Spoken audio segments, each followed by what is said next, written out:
স্মরণকালের ভয়াবহ বন্যায় ভাসছে ফেনী, নোয়াখালী, কুমিল্লা, ব্রাহ্মণবাড়িয়া, হবিগঞ্জ সহ ১০ জেলার মানুষ। ভারত থেকে আসা ঢলের পানিতে সৃষ্ট আকস্মিক বন্যায় চরম দুর্ভোগে লাখ লাখ মানুষ। বৃহস্পতিবার পর্যন্ত ৮ জনের মৃত্যুর খবর পাওয়া গেছে। উদ্ধারে কাজ করছে সেনাবাহিনী ও নৌবাহিনী। কাজ করছেন অসংখ্য স্বেচ্ছাসেবক। জীবন আহমেদের ডেস্ক রিপোর্ট। ৪০ বছরও এমন বন্যা দেখেনি ফেনীর মানুষ। কিছু বোঝার আগেই সবকিছুই তলিয়ে গেছে। ভারতের ত্রিপুরার ডম্বুর জলবিদ্যুৎ প্রকল্পের গেট খুলে দেওয়ায় পানির স্রোত এতটাই যে সীমান্তবর্তী অনেক গ্রাম ডুবে গেছে। বন্যার পানিতে ভেসে গেছে মাছের ঘের, গবাদি পশু। তলিয়ে গেছে শত শত একর জমির ধানসহ অন্যান্য সবজি ক্ষেত।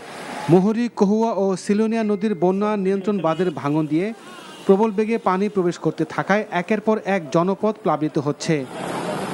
ফেনীর ৩.৫ লাখেরও বেশি গ্রাহক বিদ্যুৎ বিচ্ছিন্ন হয়ে পড়েছে। বন্ধ রয়েছে ট্রেন ও রেল যোগাযোগও। বানের পানিতে মোবাইল টাওয়ারগুলো অকার্য হয়ে পড়েছে। ফেনীর পানি উন্নয়ন বোর্ড জানায়, মোহরী, কহুয়া ও সিলিনা নদীর বন্যা নিয়ন্ত্রণ বাঁধের ২৭টি ভাঙন অংশ দিয়ে পানি ঢুকছে। মৌলভীবাজারের মনু ও ধলা নদীর বাঁধের ১৫টি স্থানে ভাঙন দেখা দিয়েছে। এতে ৩ শতাধিক গ্রাম প্লাবিত হয়েছে। দুর্ভোগে বানভাসীরা। আমরা একটা জিনিসও পার করতে পারছি না, এই জিনিস সকল নষ্ট পানির মাঝে হইতে আছে। পানি এতটুকু পানি আমার ভিতরে ভাইতে যায়, আমার বাড়িটা সব শেষ। অব্যাহত বৃষ্টি ও ভারত থেকে ধেয়ে আসা পাহাড়ি ঢলে কুমিল্লার ১৪ গ্রাম, নাঙ্গলকোট ও মনোহরগঞ্জ উপজেলার ১০ লাখ মানুষ পানিবন্দী। বানভাসীদের উদ্ধারে নিরলসভাবে কাজ করছে সেনাবাহিনী সহ বিভিন্ন সংস্থা। আকস্মিক বন্যার পানিতে অনেকটা বিধ্বস্ত ব্রাহ্মণবাড়িয়া। সেতু, কালভার্ট ভেঙে গেছে।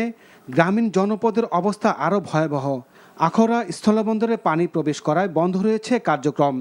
জাজি, গাংস বিভিন্ন নদ নদীর পানি বিপদসীমার ওপর দিয়ে বইছে। হবিগঞ্জের চিত্র এটি। খোয়াই নদীর জালালাবাদ এলাকায় বাঁধের ভাঙা অংশ দিয়ে হু হু করে লোকালয়ে পানি ঢুকছে। মুহূর্তে জলমগ্ন গ্রামের পর গ্রাম। শায়েস্তাগঞ্জ রেল ব্রিজে পানি উঠায় সিলেটের সাথে সারা দেশে রেল যোগাযোগ বন্ধ রয়েছে। এদিকে চট্টগ্রামে টানা বৃষ্টিতে নগরীর অধিকাংশ এলাকায় জলাবদ্ধতার সৃষ্টি হয়েছে। বৃহস্পতিবার সকাল থেকে একটানা ভারী বর্ষণে নগরের বিস্তীর্ণ এলাকা পানিতে তলিয়ে গেছে। হালদা, ধুরং, ইসামতি, শঙ্কা নদীর পানি বিপদসীমার উপর দিয়ে প্রবাহিত হচ্ছে।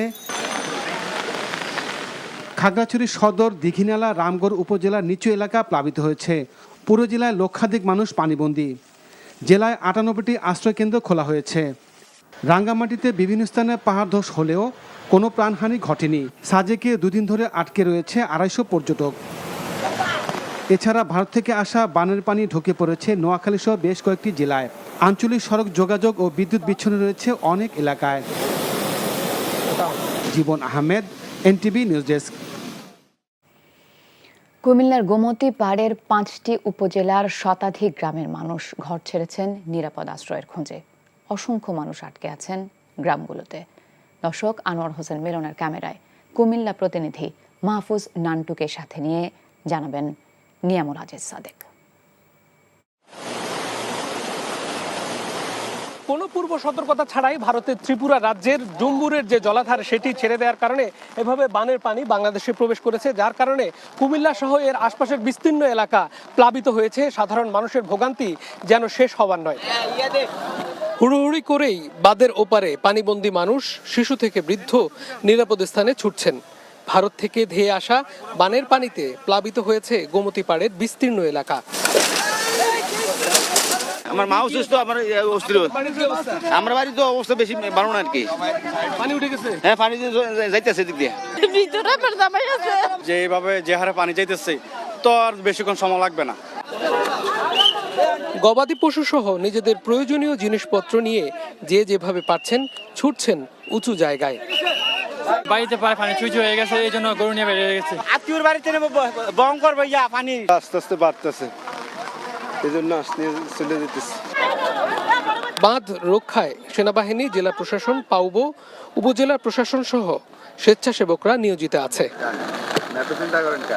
বাঁধের বেশ কিছু ঝুঁকিপূর্ণ অংশ দিয়ে বুধবার থেকে লোকালয়ে পানি ঢুকছে। এই পানির লাইন কিংবা বন্ধ করা যায় কিনা এই ব্যবস্থাটা করবো। আসলে মূলত যে স্রোত, এখানে আবেগ দিয়ে বাবার কোনো মানে চান্স নাই, বিবেক দিয়ে ভাবতে হবে। আপনি যে লোকেরা উপর কাজ করবে না, কোটাও ফাটল ধরে নাই। এদিকে ফেনীর লালপল থেকে চট্টগ্রাম পর্যন্ত মহাসড়কে যান চলাচল অনেকটা স্থবির। বাইক এক জায়গায় রাখি মাদ্রাসা একটার মধ্যে, তারপর হাঁটিয়েছি আসতেছি। এখন অনেক কষ্ট, পানির স্রোতে মানুষ নিয়ে যাওয়ার পালা। সামনের দিকে যে অনেক আগে গেছি, যাওয়ার পরে দেখছি পানি অতিরিক্ত বাড়তেছে। বাড়ার পরে আমরা অনেক কষ্ট করে গাড়িগুলো আবার ব্যাগে দিচ্ছি। ব্যাগে দিয়ে আমার গাড়ি তো সাইলেন্সার অলরেডি ডুবে গেছে। সোনাগাজী, পরশুরাম, ছাগলনাইয়া সহ বিভিন্ন এলাকায় ঘরবন্দি হাজারো মানুষ। আমরা বোর্ডের অপেক্ষায় আছি, তো টিমও আসতেছে, সবাই মিলে একসাথে লক্ষ্যহাটের দিকে রওনা দিব। জেলায় 14টি আশ্রয় কেন্দ্র খোলা হয়েছে। Niamul Aziz Sadek, NTV news, Comilla. কোনো ধরনের আগাম সতর্কতা ছাড়া উজানের পানি ছেড়ে দিয়ে ভারত তার প্রতিবেশী বাংলাদেশের প্রতি অমানবিক আচরণ করেছে বলে মন্তব্য করেছেন অন্তর্বর্তীকালীন সরকারের উপদেষ্টা নাহিদ ইসলাম। বৃহস্পতিবার অন্তর্বর্তীকালীন সরকারের উপদেষ্টা মণ্ডলীর বৈঠক শেষে সাংবাদিকদের কাছে তিনি এমন মন্তব্য করেন। কোনো প্রতিবাদ কর্মসূচির জন্য যেন জনদুর্ভোগ না হয় এ বিষয়ে স্বরাষ্ট্র উপদেষ্টাকে দায়িত্ব দেবার সিদ্ধান্ত হয় বৈঠকে। নজরানা চৌধুরীর রিপোর্ট। অন্তর্বর্তীকালীন সরকারের প্রধান উপদেষ্টা অধ্যাপক ডক্টর মোহাম্মদ ইউনূসের সভাপতিত্বে উপদেষ্টা মণ্ডলীর বৈঠক অনুষ্ঠিত হয় তার সরকারি বাসভবন যমুনায়। বৈঠকে সরকারি প্রতিষ্ঠানের নামকরণ সংক্রান্ত নীতিমালা প্রণয়ন, ছাত্র জনতার অভ্যুত্থানে নিহতদের পরিবার ও আহতদের পুনর্বাসনে ফাউন্ডেশন গঠন, সাম্প্রতিক সহিংসতা সংক্রান্ত মামলাগুলো স্বচ্ছতার সাথে পরিচালনার লক্ষ্যে পৃথক কমিশন গঠনের বিষয়ে সিদ্ধান্ত নেওয়া হয়। বৈঠক শেষে 3 উপদেষ্টা বৈঠকের সিদ্ধান্ত বিষয়ে সাংবাদিকদের অবহিত করেন। বিভিন্ন মানুষ বিভিন্ন বিষয় নিয়ে প্রতিবাদ করছেন, সেই প্রতিবাদ তারা করতেই পারেন, কিন্তু ওই প্রতিবাদের কারণে যাতে জনজীবনে কোনো বাড়তি অসুবিধার সৃষ্টি না হয় সেটা নিশ্চিত করার জন্য এই প্রতিবাদের সাথে সরকারের কি করে একটা সম্পর্ক করে ফেলা যায়, প্রতিবাদটা কোথায় হলে কেমন করে হলে ভালো হয়, অনির্দিষ্টকালের জন্য না করে কিভাবে করে যারা প্রতিবাদ করছেন কোনো একটা বিষয়ে তাদের মুখপাত্রের সাথে সরকারের মুখপাত্র বসে পড়তে পারেন এবং এটার একটা সমাধানে যেতে পারে, সেটারও একটা উপায় বের করা হবে। এই স্বরাষ্ট্র মন্ত্রণালয় যে মিটিংটা করবেন কয়েকজন উপদেষ্টা এবং অন্যান্য বিশেষজ্ঞদেরকে নিয়ে, সেটার মাধ্যমে। একই সাথে দেশের বন্যা পরিস্থিতি মোকাবেলায় সংশ্লিষ্ট মন্ত্রণালয়গুলোর সুষ্ঠু সমন্বয় সহ সরকারের সর্বোচ্চ প্রচেষ্টা নেওয়ার নির্দেশও দেওয়া হয় এই বৈঠক থেকে। বাংলাদেশের উজানে থাকা ভারতের সাথে বন্যা বিষয়ে আরও যোগাযোগ বাড়ানোর উপরও গুরুত্ব দেওয়া হয় উপদেষ্টা মণ্ডলীর বৈঠকে। কোনো ধরনের আগাম সতর্কতা এবং প্রস্তুতি নেবার সুযোগ না দিয়েই এই যে বাঁধ খুলে দেওয়া হয়েছে, এটির মাধ্যমে ভারত অমানবিকতার পরিচয় দিয়েছে এবং বাংলাদেশের সাথে অসহযোগিতা করছে। দ্রুত সময়ের মধ্যে ভারত বাংলাদেশের জনগণ বিরোধী এ ধরনের নীতি থেকে সরে আসবে। বাংলাদেশের মানুষ এই বিষয়টি নিয়ে, শিক্ষার্থী এবং জনগণ ভারতের এই নীতি নিয়ে কিন্তু ক্ষুব্ধ। বন্যা পরিস্থিতি মোকাবেলায় উপদেষ্টা মণ্ডলীর সদস্যদের উপদ্রুত এলাকায় গিয়ে ত্রাণ বিতরণ ও উদ্ধার কার্যক্রম সমন্বয় করার জন্য প্রধান উপদেষ্টা নির্দেশ দেন। নজরানা চৌধুরী, এনটিভি নিউজ, ঢাকা। পূর্ব সতর্কতা ছাড়া ভারতের ডম্বুর ও গজলডোবা বাঁধ খুলে দেবার প্রতিবাদে বিক্ষোভ সমাবেশ করেছে শিক্ষার্থীরা। বৃহস্পতিবার রাজধানীর গুলশানে ভারতীয় হাইকমিশনের সামনে অবস্থান নেন বিক্ষুব্ধ শিক্ষার্থীরা। তারা বলেন, ভারত উদ্দেশ্য প্রণোদিতভাবে ডম্বুর ও গজলডোবা বাঁধ খুলে দেয়ায় বাংলাদেশে আকস্মিক বন্যা সৃষ্টি হয়েছে। এ সময় তারা ভারতের সঙ্গে বাংলাদেশের আন্তর্জাতিক নদীর পানির ন্যায্য হিস্সার দাবি জানান। শিক্ষার্থীরা বলেন, বন্ধুত্ব হবে ন্যায্যতার ভিত্তিতে, সমতার ভিত্তিতে, প্রভুত্বের ভিত্তিতে নয়।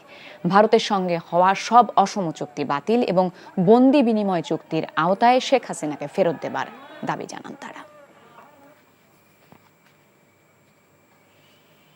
ওয়ার্কার্স পার্টির সভাপতি ও সাবেক মন্ত্রী রাশেদ খান মেননকে আটক করেছে ঢাকা মহানগর গোয়েন্দা পুলিশ। তার পার্টির পক্ষ থেকে বিষয়টি নিশ্চিত করা হয়েছে।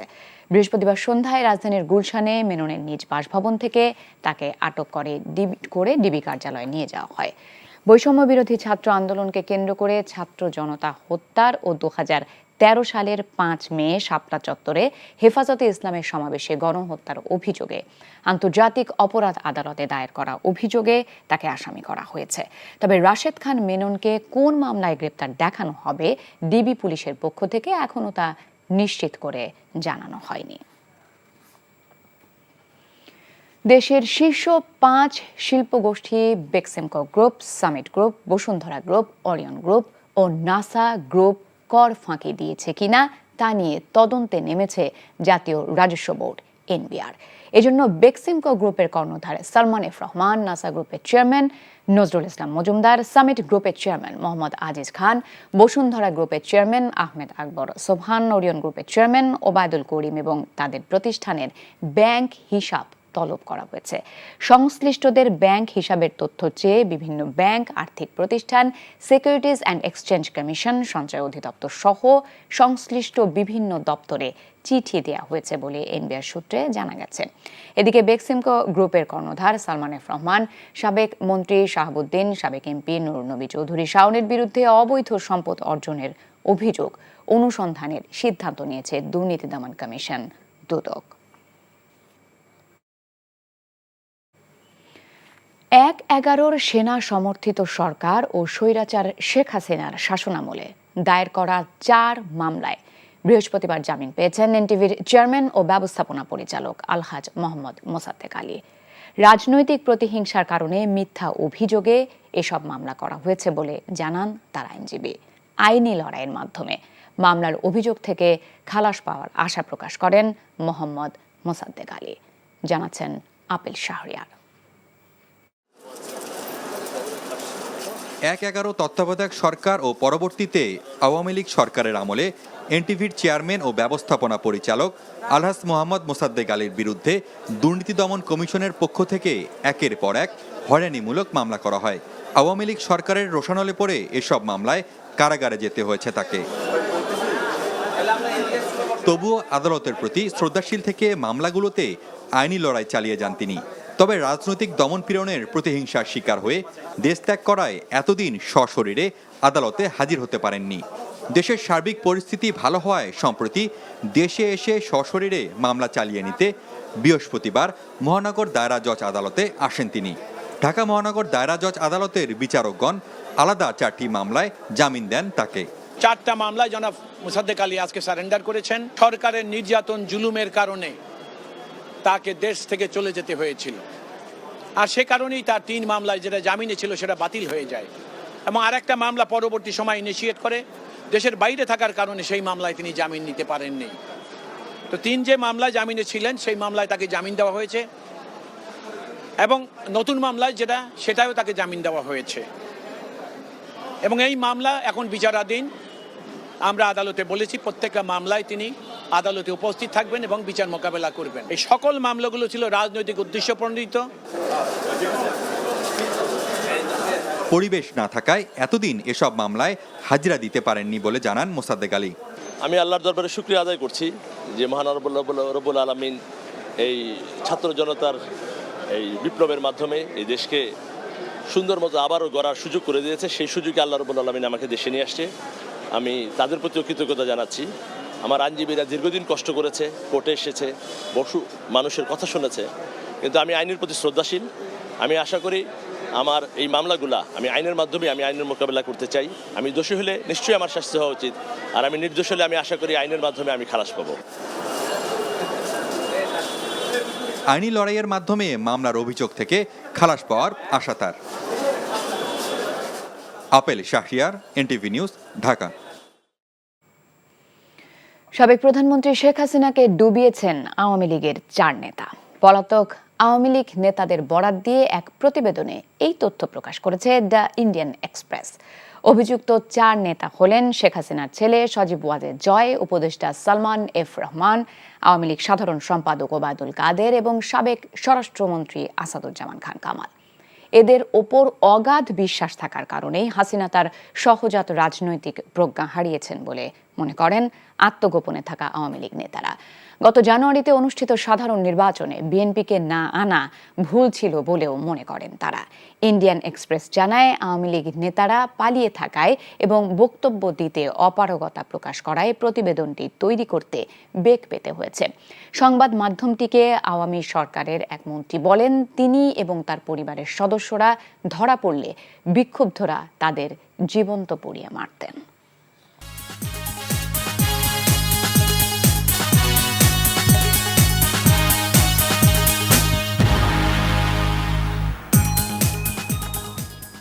আসসালামু আলাইকুম। শিরোনামে আমন্ত্রণ জানাচ্ছি আমি নাজনীন আহমেদ। উজানে ভারতের ত্রিপুরা থেকে নেমে আসা ঢল ও গত কয়েকদিনের প্রবল বর্ষণে দেশের 10 জেলায় আকস্মিক বন্যা দেখা দিয়েছে। পানিবন্দী হয়ে পড়েছেন ও ক্ষতির মুখে পড়েছেন 36 লাখ মানুষ। পানিতে ডুবে ও বিদ্যুৎস্পৃষ্ট হয়ে গত 2 দিনে 4 জেলায় এখনো পর্যন্ত 8 জনের মৃত্যুর খবর পাওয়া গেছে। ফেনী, কুমিল্লা, নোয়াখালী, ব্রাহ্মণবাড়িয়া, চট্টগ্রাম, খাগড়াছড়ি, রাঙামাটি, কক্সবাজার, লক্ষ্মীপুর, সিলেট, মৌলভীবাজার ও হবিগঞ্জে বন্যা কবলিত হয়েছে। বন্যায় বড় বিপর্যয় দেখা দিয়েছে ফেনীতে। ফুলগাজী, পরশুরাম ও ছাগলনাইয়ার পর ফেনী পৌর শহরও পানিতে তলিয়ে গেছে। কোথাও হাঁটু, কোথাও কোমর, কোথাও বুক সমান পানি। গ্রামের পর গ্রামের বেশিরভাগ একতলা ঘর তলিয়ে গেছে। ফসলি জমি, পুকুর, রাস্তাঘাট ডুবে আছে।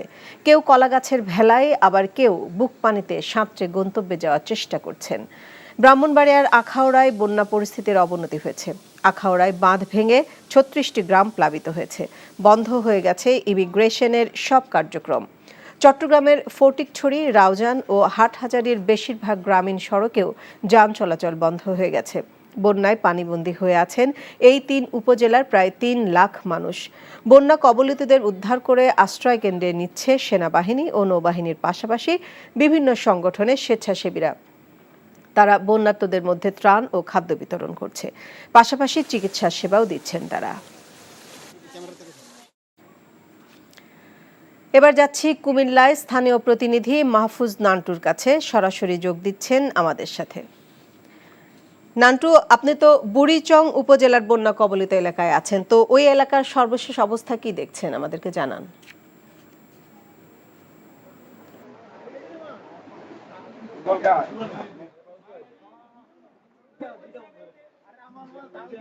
নাজনীন, গত রাত বৃহস্পতিবার 12:15টার দিকে কুমিল্লার বুড়িচং উপজেলার ভুরভুরিয়া এলাকায় গোমতী নদীর বাঁধ ভেঙে অন্তত 15টি গ্রাম প্লাবিত হয়ে গেছে। আমি এখন যেই গ্রামটিতে রয়েছি সেটি ওই ঘটনাস্থল থেকে অন্তত 2 কিলোমিটার আরো পূর্ব দিকে, এবং এই জায়গায় এসে দেখলাম যে বেশিরভাগ ঘরবাড়িতে পানি প্রবেশ করেছে। এবং আমার যেই জায়গায় দাঁড়িয়ে রয়েছি তার আরো পিছন থেকে আমি অনেকগুলো বাড়িঘরে গিয়েছি, সেখানে দেখলাম যে বাড়িঘরে বুক সমান পানি, আবার কোথাও কোথাও ঘরের ছাদ ছুঁয়ে গেছে পানি। এবং আমরা যে বিষয়টি লক্ষ্য করলাম যে অনেকেই রাতে বাসা থেকে বেরিয়ে গোমতীর পাড়ে, গোমতীর বাঁধে আশ্রয় নিয়েছেন। তাদের গবাদি পশু সহ নিজের সন্তান সন্ততি নিয়ে তারা কোনো রকমে গিয়ে বাঁধে আশ্রয় নিতে পেরেছেন। তবে যারা রাতে যেতে পারেননি তারা পানিতে আটকে গিয়েছেন। এখন বুড়িচং এর ভুরভুরিয়া, নানুয়ার বাজার, শিকারপুর, গাজীপুর এই অঞ্চলগুলিতে পানি একদম বাড়িঘরের ছুঁই ছুঁই অবস্থা হয়ে গেছে, যে কারণে এই অসহায় মানুষগুলো বেশিরভাগই তারা তাদের ফেসবুক থেকে মেসেজ দিচ্ছে যেন তাদেরকে দ্রুত উদ্ধার করা হয়, না হলে যেভাবে স্রোত বাড়ছে, পানির স্রোত বাড়ছে, তাতে তাদের জীবন নিয়ে অনেক শঙ্কিত অবস্থায় রয়েছে। আমরা যখন সকালবেলা এসে 4-5টি গ্রামে ঘুরে দেখলাম যে সেখানের অবস্থা আসলেই খুবই শোচনীয়। গোমতী নদীর পানি এখনো কমছে না। গতকাল পানি উন্নয়ন বোর্ড জানিয়েছিল যে বিপদ সীমার 1.27 মিটার উপর দিয়ে পানি প্রবাহিত হচ্ছে, এবং দুপুরের পরে সেই পানির প্রবাহটা আরো বৃদ্ধি পায়। সন্ধ্যার পরে প্রতিটি এলাকায় স্বেচ্ছাসেবীরা সেই বাঁধ ভেঙে যেন পানি প্রবেশ করতে না পারে তার জন্য কঠোর ভাবে প্রস্তুতি নেওয়ার পরেও ভুরভুরিয়া অঞ্চলে এসেই এই বাঁধটা ঘূর্ণায়মান হয়েই ভেঙে পড়ে, এবং প্রথমে 10 মিটার পর্যন্ত ভেঙে যায়, তারপরেই অন্তত 30 মিটার ভেঙে সকাল পর্যন্ত সেটা 50 মিটার পর্যন্ত ভেঙে যায়। এখন পর্যন্ত যে অবস্থা রয়েছে সেখানে এখন পর্যন্ত কোনো সরকারি সহায়তা আসেনি। আমরা কোথাও কোনো স্পিড বোট কিংবা নৌকায় কোনো পানিতে আটকে পড়া কাউকে উদ্ধার করতে এখন পর্যন্ত আমরা দেখিনি। আর এইখানে যে ভরসার পর্যন্ত যে অবস্থা দেখেছি তাতে মনে হয় যে পানিটা আরো সামনের দিকে গিয়ে আরো কয়েকটি গ্রাম প্লাবিত করে ফেলতে পারবে। নাজনীন, এই ছিল কুমিল্লার বুড়িচং থেকে বন্যা সর্বশেষ। কুমিল্লা থেকে জানছিলাম বন্যার সর্বশেষ খবর। আজ সাংবাদিক আব্দুল শহীদের 4র্থ মৃত্যুবার্ষিক। তিনি ছিলেন এনটিভির যুগ্ম প্রধান বার্তা সম্পাদক। 2020 সালের এদিনে করোনায় আক্রান্ত হয়ে মৃত্যুবরণ করেন তিনি। আব্দুল শহীদ ছিলেন আপাদমস্তক একজন সাংবাদিক। দীর্ঘ কর্মজীবনে সাংবাদিকতাই ছিল তার ধ্যান জ্ঞান। সাংবাদিকদের অধিকার আদায়ও ছিলেন রাজপথে সোচ্চার। এনটিভির সংবাদকে দর্শকপ্রিয় ও গ্রহণযোগ্য করে তুলতে নিরলস কাজ করে গেছেন তিনি। মৃত্যুর আগেও করোনার কঠিন সময়ে নিজেকে নিবেদিত রেখেছিলেন পেশাগত কাজে। এনটিভির যুগ্ম প্রধান বার্তা সম্পাদক হিসেবে শুধু এনটিভিকেই তিনি সমৃদ্ধ করেননি, ঢাকার সাংবাদিক ইউনিয়ন সহ সাংবাদিকদের অধিকার আদায়ের পেশাজীবী বেশ কটি সংগঠনেও আব্দুস শহীদ আজীবন সক্রিয় ছিলেন। ক্ষমতাচ্যুত প্রধানমন্ত্রী শেখ হাসিনার বিরুদ্ধে সাভার মডেল থানায় হত্যা মামলা দায়ের করা হয়েছে। এছাড়াও ধামরাই থানায় আরও একটি হত্যা মামলা দায়ের করা হয়েছে। দুটি মামলায় আসামি করা হয়েছে 208 জনকে। গত 5 আগস্ট বৈষম্য বিরোধী ছাত্র আন্দোলনে ঢাকা কমার্স কলেজের একাদশ শ্রেণীর ছাত্র আব্দুল আহাদ সৈকতকে গুলি করা হয়। এই ঘটনায় তার বাবা নজরুল ইসলাম বাদী হয়ে শুক্রবার সকালে মামলাটি দায়ের করেন। মামলায় শেখ হাসিনা ছাড়াও ওবায়দুল কাদের, আসাদুজ্জামান খান কামাল, মোহাম্মদ এ আরাফাত ও ডাক্তার এনামুর রহমান সহ 126 জনকে আসামি করা হয়। এই তালিকায় আছে 3 সাংবাদিকের নামও। এদিকে আফিকুল ইসলাম সাদ নামে এক ছাত্র হত্যার ঘটনায় তার নানা আজিম উদ্দিন বাদী হয়ে ধামরাই থানায় হত্যা মামলা দায়ের করেছেন। এই মামলায় বেনজির আহমেদ সহ 82 নেতাকর্মীকে আসামি করা হয়েছে।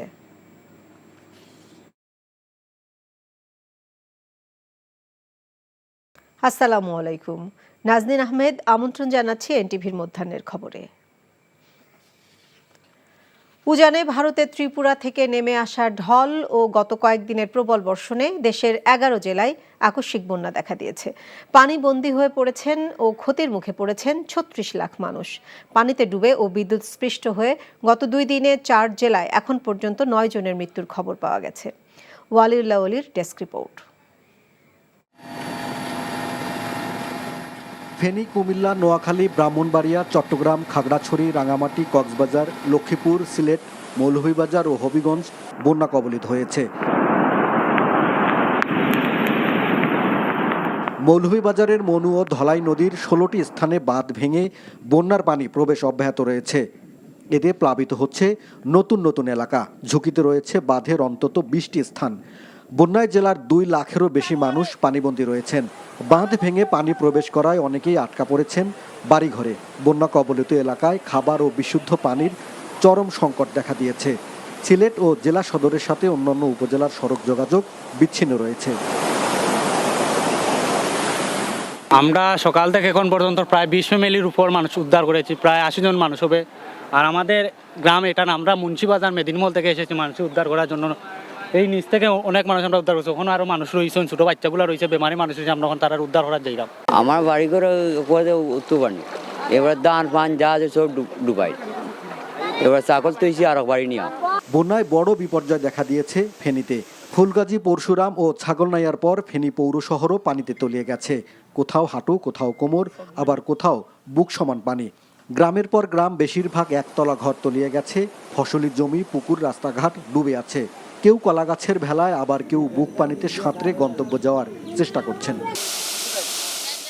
ব্রাহ্মণবাড়িয়ার 3টি উপজেলার নিম্নাঞ্চলে বন্যা পরিস্থিতির অবনতি হয়েছে। সহস্রাধিক পরিবার পানিবন্দী হয়ে পড়েছেন। আখাউড়ার 5টি ইউনিয়নের 36টি গ্রাম, কসবার 3টি ইউনিয়নের 26টি গ্রাম, বিজয়নগরের 4টি গ্রাম সহ শতাধিক গ্রাম পানির নিচে তলিয়ে আছে। এসব এলাকার বানভাসী মানুষ চরম দুর্ভোগে পড়েছেন।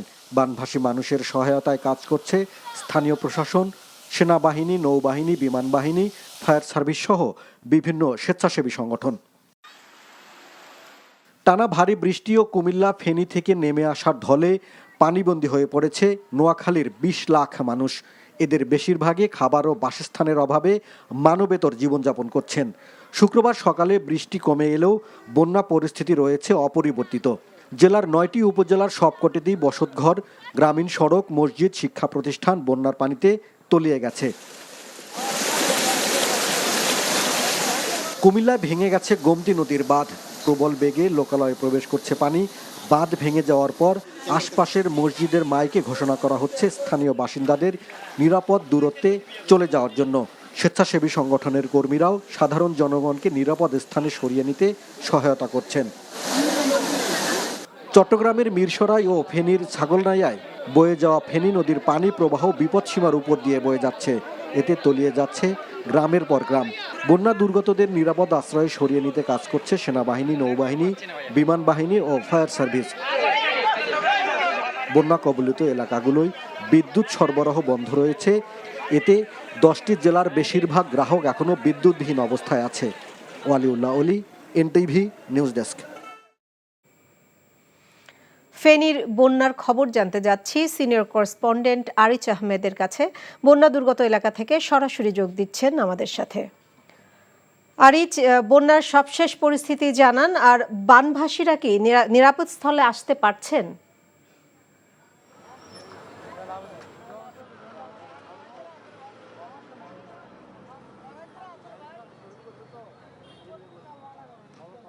নাসরিন, আমরা চেষ্টা করেছিলাম ঢাকা চট্টগ্রাম মহাসড়ক হয়ে ফেনী ফুলগাজী ছাগলনাইয়া পর্যন্ত যাওয়ার জন্য, কিন্তু দুম ব্রিজের পরে আসলে সেখান থেকে যেই ঢাকা চট্টগ্রাম মহাসড়ক আছে এক কোমর থেকে মাথা পর্যন্ত আসলে মূল সড়কে পানি, সেই কারণে আসলে মূল সড়ক ধরে যাওয়া যাচ্ছে না।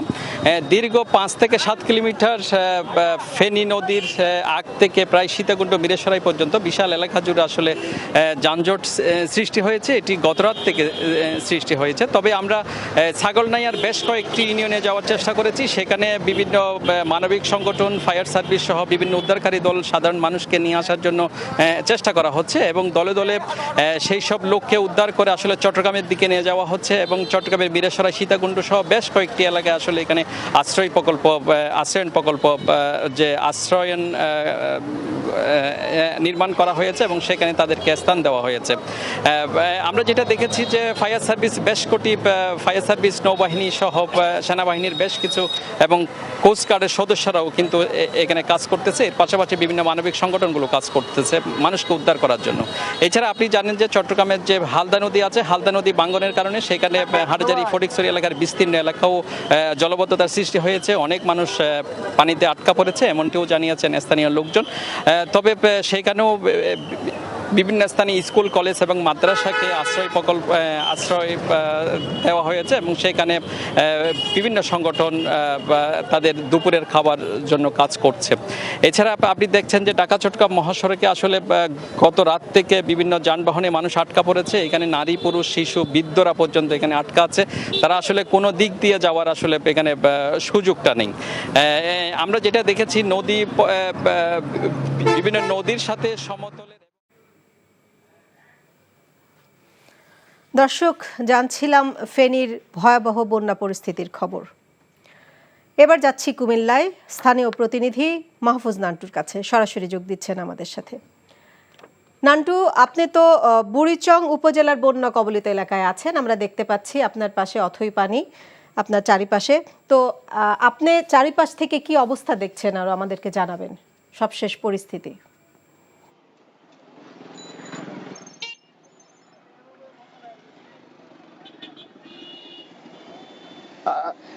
নাজদিন, গতকাল রাত 12:15টার দিকে কুমিল্লার বুড়িচং উপজেলার ভুরভুরিয়া এলাকা থেকে যে ভাঙনের সৃষ্টি হয়, সেই ভাঙনের পরে অন্তত 15টি গ্রাম প্লাবিত হয়ে যায়। সকাল থেকে পানির স্রোত বাড়ছেই এবং এখন পর্যন্ত পানির স্রোত কমার কোনো লক্ষণ নেই। পাশাপাশি যে বিষয়টা আপনাকে জানিয়ে রাখতে চাই, কুমিল্লা পানি উন্নয়ন বোর্ড জানিয়েছে যে গুমতির যেই বিপদ সীমা পর্যন্ত পানির গতকাল ছিল, এখন পর্যন্ত একই অবস্থা আছে, কমার কোনো লক্ষণ নেই। আমরা বেশ কয়েকটি গ্রামে ঘুরে দেখলাম যে এখন পর্যন্ত একদম বুরবুরিয়া, নানুয়ার বাজার, শিকারপুর, গাজীপুর সহ বেশ কয়েকটি গ্রামে একেবারে পানিতে টুইটুম্বুর হয়ে গেছে। ঘরের চালায় পানি ঢুকে গেছে। ঘরের চালা পর্যন্ত পানি আসাতে অনেকে ঘরের ছাদে আশ্রয় নিয়েছেন। সেখানে আশ্রিত অনেকেই সাহায্য চাচ্ছেন তাদেরকে যেন উদ্ধারকারীরা সেখান থেকে নিয়ে আসেন। এখন পর্যন্ত বেশ কয়েকটা উদ্ধারকারী দল ঘটনাস্থলে এসেছেন, তারা বেশ কয়েকটা গ্রামে ঢুকেছেন। বুড়িচং উপজেলা নির্বাহী অফিসার যেই শিক্ষা প্রতিষ্ঠানগুলোকে আশ্রয় কেন্দ্র হিসেবে ঘোষণা করেছেন, সেই আশ্রয় কেন্দ্রগুলি এখন আটকে আছে অনেক মানুষজন। এখন পর্যন্ত যে পরিমাণ সহযোগিতা আসছে কিংবা সেনাবাহিনীর সহযোগিতা প্রয়োজন সেটুকু লক্ষ্য করিনি। তবে বেসরকারি বা স্বেচ্ছাসেবক অনেকে এসেছেন, তারা উদ্ধার কার্যক্রম অব্যাহত রেখেছেন। নাজনীন, এই ছিল কুমিল্লার বুড়িচং থেকে বন্যার সর্বশেষ। দর্শক, আমরা কুমিল্লা থেকে আমাদের সহকর্মীর কাছ থেকে জানছিলাম বন্যার সর্বশেষ খবর। এবার যাচ্ছি মৌলভীবাজারে স্টাফ করেসপন্ডেন্ট SM উমেদ আলীর কাছে। উমেদ, বন্যার পানিতে শহর রক্ষা মাত্র ঝুঁকির মধ্যে রয়েছে, তো সেখানকার সবশেষ পরিস্থিতি আমাদেরকে জানাবেন।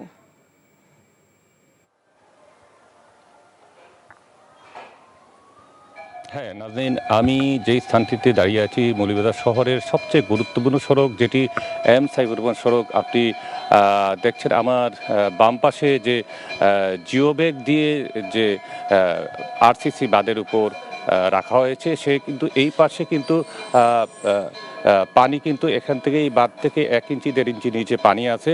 আর এখান থেকে যদি আমার বাম দিকের কথা বলি, সে বাম দিকে কিন্তু 10 থেকে 12 ফিট নিচে মানুষের বাসাবাড়ি।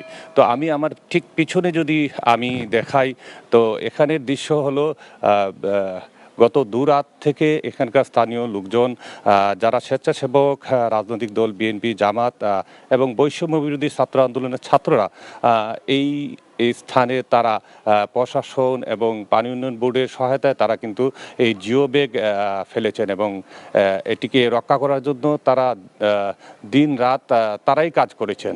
তো আসলে জেলার সার্বিক বন্যা পরিস্থিতি আসলে খুবই ভয়াবহ আকার ধারণ করেছে।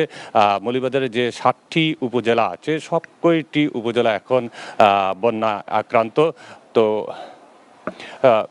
সবকটি আক্রান্ত এবং নিম্নাঞ্চলে এখন পানি বৃদ্ধি পাচ্ছে। এই ছিল মৌলভীবাজারের সর্বশেষ অবস্থা। জানছিলাম মৌলভীবাজারের বন্যা পরিস্থিতির সর্বশেষ খবর।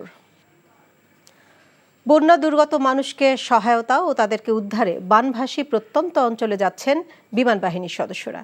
সেখানকার সর্বশেষ পরিস্থিতি জানিয়েছেন আমাদের স্পেশাল করেসপন্ডেন্ট হাসান মাহমুদ। থেকে আসলে বন্যা দুর্গতদের জন্য ফেনীতে যে মানুষের দুর্ভোগ, যে দুর্দশা, পানির নিচে মানুষ, সেই বাংলাদেশ বিমান বাহিনীর পক্ষ থেকে কিন্তু আজকে ফেনীর উদ্দেশ্যে যাত্রা করছে এই বিমান, বিশেষ করে হেলিকপ্টারে সেখানে বন্যা দুর্গতদের মাঝে ত্রাণ বিতরণের জন্য উদ্যোগ নেওয়া হয়েছে। বাংলাদেশ বিমান বাহিনী নারী কল্যাণ সমিতির যিনি সভাপতি রয়েছেন, তিনি এইখানে কিন্তু এই কার্যক্রম উদ্বোধন করেছেন এবং এইখানে প্রায় বেশ কিছু সংখ্যক, অনেক, আমরা দেখেছি যে 3টি হেলিকপ্টার বোঝাই করা হয়েছে ত্রাণ, এবং এই ত্রাণগুলো ফেনী থেকে শুরু করে ছাগলনাইয়া এবং ফেনীর যে উপজেলাগুলো রয়েছে সেই উপজেলাগুলোর বন্যা দুর্গতদের মানুষের মধ্যে এই ত্রাণগুলো বিতরণ করা হবে। এবং এই ত্রাণগুলোতে আসলে যেহেতু পানির উপর ভাসছে পুরো ফেনী নোয়াখালী, সেক্ষেত্রে এই ত্রাণগুলোর একটি বিশেষত্ব রয়েছে যে বিমান বাহিনীর থেকে সেই ত্রাণগুলোর প্রত্যেকটা প্যাকেটে বা 5 কেজি 3 কেজি যে প্যাকেট করা হয়েছে, সেই প্রত্যেকটা প্যাকেটের উপরে কিন্তু প্যারাশুট, অর্থাৎ ত্রাণগুলো ভেসে থাকবে, যাতে সাধারণ মানুষ ভেসে থাকা পানির উপরে ভেসে থাকবে ত্রাণগুলো বিভিন্ন স্থানে, সেই ত্রাণগুলো যাতে সেই ভেসে থাকা জায়গা থেকে তারা নিতে পারে এবং সেখানে চিড়া, মুড়ি, গুড়, খাবার বিশুদ্ধকরণ ট্যাবলেট সহ বিভিন্ন অর্থাৎ প্রাণ বাঁচানোর যে তাগিদ, খাবার, পানি সহ সেই জিনিসগুলো সেখানে রাখা হয়েছে এবং বাংলাদেশ বিমান বাহিনীর পক্ষ থেকে এটি দেওয়া হচ্ছে। কিছুক্ষণের মধ্যেই এটি ফেনীর আকাশে থেকে ফেলে দেওয়া হবে এবং সেখানে এই জায়গাটিতে সাধারণ মানুষ, অর্থাৎ যারা আজকে দুঃখের সাথে, কষ্টের সাথে সেই ফেনী এলাকায় বন্যা পীড়িত, তাদের জন্য বিমান বাহিনী উদ্যোগ নিয়েছে। বাংলাদেশের পূর্বাঞ্চল এবং দক্ষিণ পূর্বাঞ্চলের 11 জেলায় ভয়াবহ বন্যার জন্য দায়ী পুরোপুরি ভারতের। ত্রিপুরা ও ভারতীয় গণমাধ্যম এবং সামাজিক যোগাযোগ মাধ্যমে ছড়িয়ে পড়া বিভিন্ন খবর ও ভিডিওতে এমনটাই দাবি করা হচ্ছে। এছাড়া ত্রিপুরার গোমতী জেলা প্রশাসক তরিৎকান্তি চাকমা বলেছেন, ডুম্বুর জলাশয়ের তীর্থমুখ বিদ্যুৎ উৎপাদন কেন্দ্রে যে বাঁধ রয়েছে সেখানের 2 ফ্ল্যাপ গেট সম্পূর্ণ এবং 1টি গেট আংশিক খুলে দেওয়া হয়েছে। আরও জানাচ্ছেন রানা মঞ্জুর। বাংলাদেশের পূর্ব সীমান্ত থেকে ভারতের ত্রিপুরার গোমতী জেলার ডুম্বুর বাঁধের দূরত্ব মাত্র 120 কিলোমিটার। 1974 সালে এই ডুম্বুর বাঁধ আন্তর্জাতিক সব আইন লঙ্ঘন করে এবং আন্তর্জাতিকভাবে স্বীকৃত মানবিক সব অধিকার পদদলিত করে বাংলাদেশ দিয়ে বয়ে চলা নদীর উজানে ভারত নির্মাণ করে। হঠাৎ করেই বুধবার কোনো সতর্ক বার্তা ছাড়া এই ডুম্বুর জলবিদ্যুৎ প্রকল্প বাঁধের আটকে রাখা পানি ছেড়ে দিয়েছে ভারত। এর কয়েক ঘন্টার মধ্যেই তলিয়ে যায় বাংলাদেশের পূর্বাঞ্চল এবং দক্ষিণ পূর্বাঞ্চলের 11 জেলা। কি কারণে হয় নাই? ভারতীয় পত্রিকা scroll.in জানায়, ত্রিপুরার গোমতী জেলার ম্যাজিস্ট্রেট জানিয়েছেন, ডুম্বুর বাঁধে পানি জমে জটিল পরিস্থিতি তৈরি হয়েছিল এবং পানি ছেড়ে দেয়া ছাড়া বিকল্প ছিল না। ত্রিপুরার চিনি খোরাং টিভি জানায়, 21 আগস্ট সকাল 8:35 ডুম্বুর বাঁধের 3টি ফ্লাপ গেটের অন্তত একটি দিয়ে পানি ছেড়ে দেয়া হয়। ত্রিপুরার গোমতী জেলার ম্যাজিস্ট্রেট 21 আগস্ট বুধবার সকাল 8:35 ডুম্বুর বাঁধের ফ্লাপ গেট খুলে দিয়েছেন। ত্রিপুরার পত্রিকাগুলোতেও লিখেছে, গোমতী জেলা প্রশাসক তরিৎ কান্তি চাকমা 21 আগস্ট বুধবার জানিয়েছেন, গোমতীর পানি দ্রুত বাড়তে শুরু করেছে। রাত 8:10 জল বিপদসীমার উপর দিয়ে বইছিল। গোমতী নদীর জলের চূড়ান্ত সীমা 22 মিটার। এই সীমা পেরিয়ে 22.20 মিটারে অবস্থান করছিল। এরপর ডুম্বুর জলাশয়ের তীর্থমুখ বিদ্যুৎ উৎপাদন কেন্দ্রে যে বাঁধ রয়েছে তার 2টি ফ্লাগ গেট সম্পূর্ণ এবং একটি গেট আংশিক খুলে দেওয়া হয়েছে।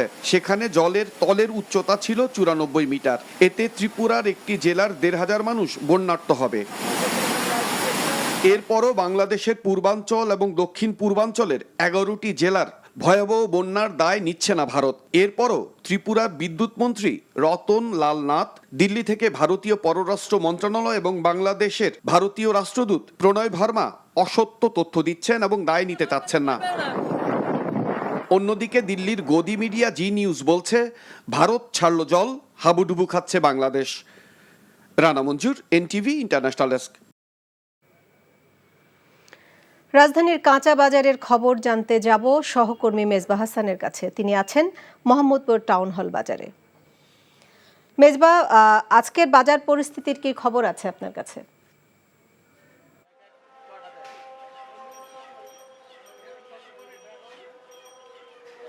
আজকে ছুটির দিন, বাজার পরিস্থিতি বলতে গেলে গেল 2-3 দিন যাবৎ যে বৃষ্টি, টানা বৃষ্টির প্রভাব কিন্তু আমরা বাজারে কিছুটা দেখেছি। কাঁচা মরিচের দাম বাজারে গেল 2 দিনের ব্যবধানে 40 থেকে 50 টাকা পর্যন্ত কাঁচামরিচের দাম বেড়ে গিয়েছে।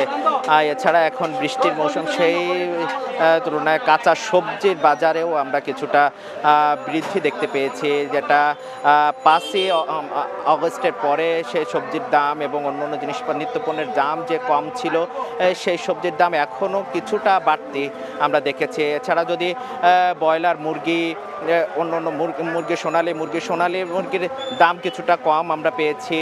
আগে যেটি 300 টাকা পর্যন্ত গিয়েছিল, সেটি এখন 250 থেকে 260 টাকা পাওয়া যাচ্ছে। ব্রয়লার মুরগি গেল এক সপ্তাহে ধরে 170 টাকা স্থিতিশীল আছে। দেশি মুরগিও আমরা দেখেছি 660 থেকে 70 টাকা পর্যন্ত স্থিতিশীল আছে। এছাড়া যদি বলার চেষ্টা করি, এছাড়া চালের বাজারও এখন পর্যন্ত স্থিতিশীল আছে। এছাড়া যদি অন্যান্য বাজারে ভোক্তারা যেটি বলছিলেন যে বাজার মনিটরিং না হলে আসলে চাঁদাবাজি কিছুটা কমলেও বাজার মনিটরিং যে বাজারের যে সিন্ডিকেট, সেটি কিন্তু এখনও রয়ে গেছে, যার কারণে কিন্তু বাজার নিয়ন্ত্রণে আনতে আরও কিছুটা সময় লেগে যাবেও বলে মনে করছেন ভক্তারা। এই ছিল বাজার দর নিয়ে সবশেষ। নাজদিন।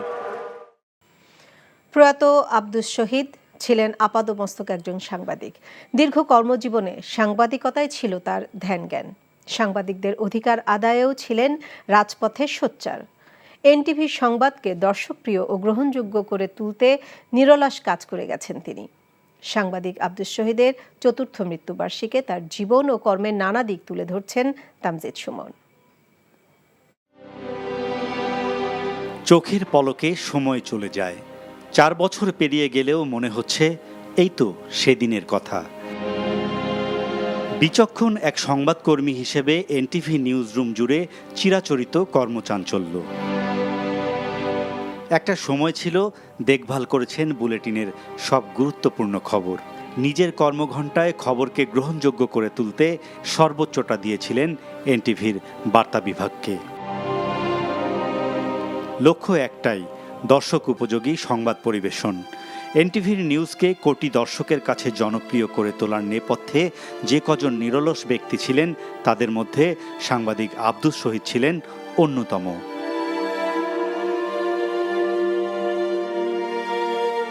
জ্যেষ্ঠ সাংবাদিক হিসেবে যে কোনো সিদ্ধান্ত গ্রহণে আব্দুস শহীদ ছিলেন বিচক্ষণ ও দূরদর্শী।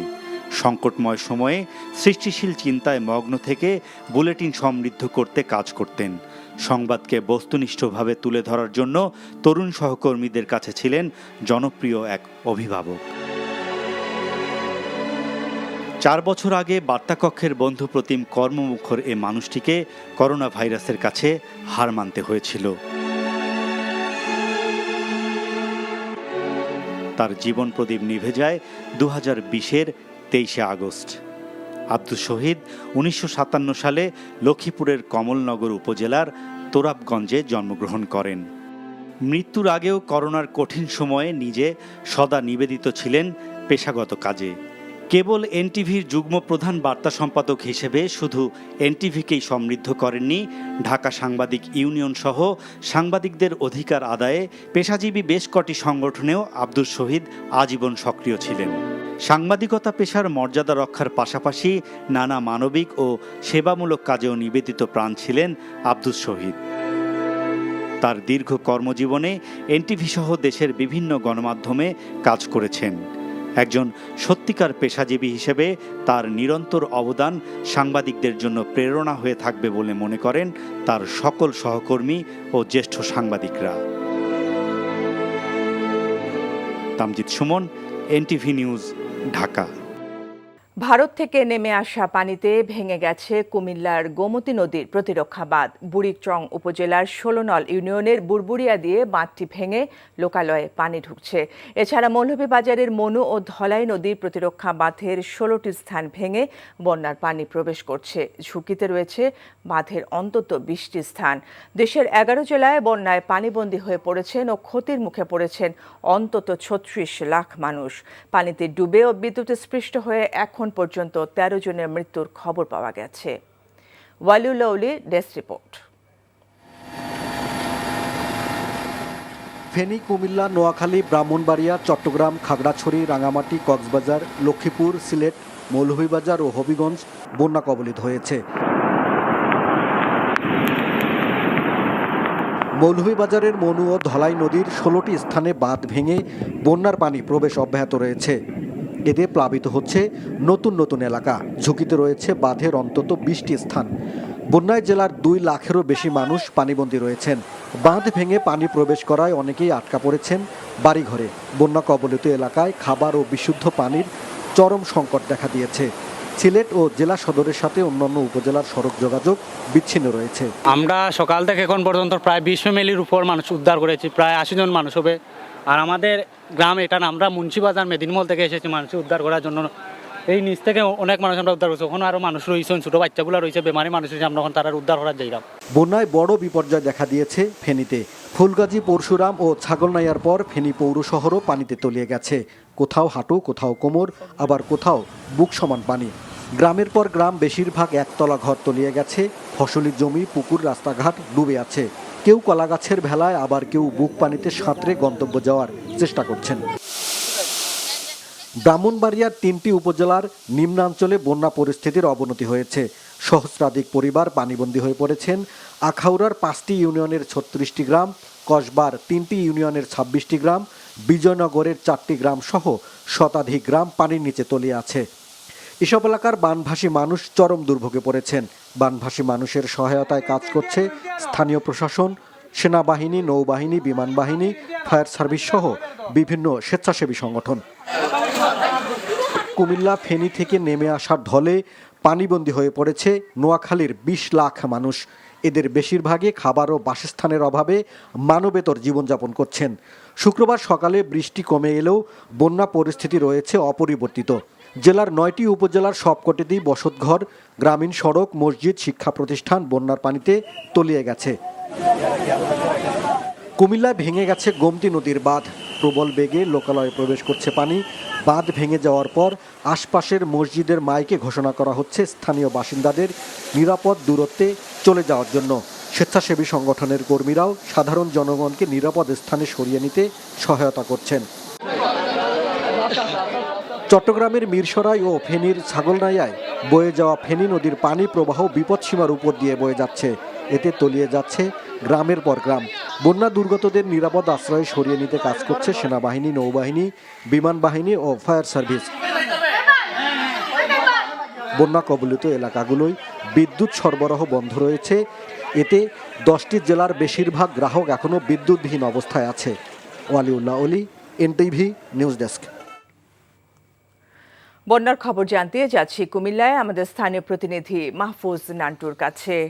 নান্টু, আপনি তো বুড়িচং উপজেলায় বন্যা কবলিত এলাকায় আছেন, কি অবস্থা দেখছেন আমাদের জানান।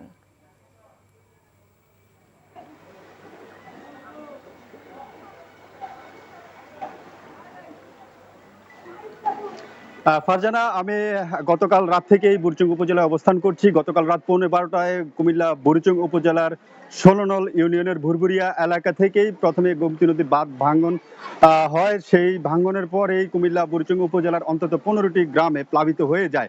এখন পর্যন্ত যে খবর আমরা পেয়েছি, প্রায় 60,000 মানুষ পানিবন্দী রয়েছে। এছাড়া 1,70,000 মানুষ সরাসরি ক্ষতিগ্রস্ত হয়েছে। এই 60,000 মানুষ বন্দী অবস্থায় বিভিন্ন সংগঠনের পক্ষ থেকে স্বেচ্ছাসেবকরা এসে উদ্ধার তৎপরতা চালাচ্ছেন। পাশাপাশি আমরা সেনাবাহিনীকেও দেখেছি, তারা স্পিডবোট নিয়ে যারা বিভিন্ন ঘরের ছাদে অবস্থান নিয়েছেন, আশ্রয় কেন্দ্রে অবস্থান নিয়েছেন, তাদেরকে উদ্ধার করে এখন স্থলে যে শুকনো জায়গায় সেখানে নিয়ে আসতেছেন।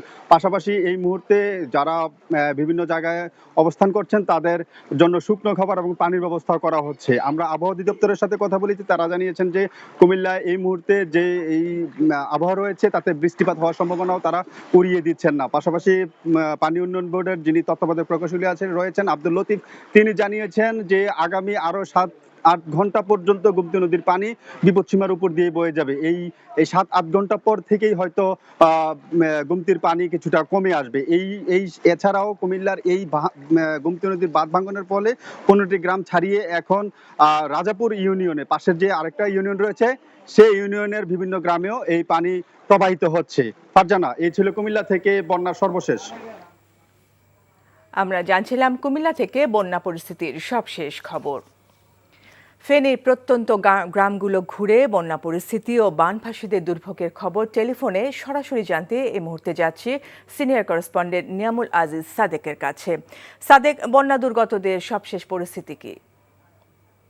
আপনি জানেন যে গত দুদিন থেকে যে বানভাসী মানুষ তাদের অবর্ণনীয় কষ্টের মধ্যে দিয়ে যেতে হচ্ছে। বিশেষ করে আমি লালপোলের কয়েকটি জায়গায়, লালপোল যেটি হচ্ছে ফেনীর অভ্যন্তরে অবস্থিত, যেটি চট্টগ্রামের আগে এবং ফেনীর মাঝামাঝি অবস্থান থেকে মহিপাল থেকে প্রায় 1 কিলোমিটার দূরে অবস্থিত, সেই জায়গায় আমরা দেখেছি যে অসংখ্য মানুষ, বানভাসী মানুষ, তাদেরকে উদ্ধার করা হচ্ছে। উদ্ধার করে তাদেরকে মহিপালের যে সড়কে, সেই সড়কে অনেকে অবস্থান নিয়েছেন, কারণ এর আশপাশে যে জায়গাগুলো রয়েছে সেখানে কোনো ধরনের বিদ্যুৎ নেই এবং অধিকাংশ জায়গা কিন্তু জলমগ্ন হয়ে আছে।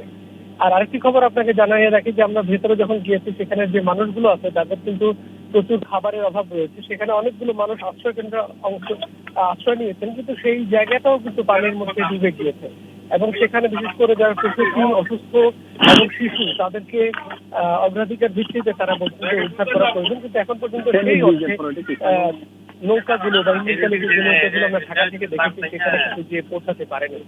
এটি হচ্ছে সর্বশেষ অবস্থান।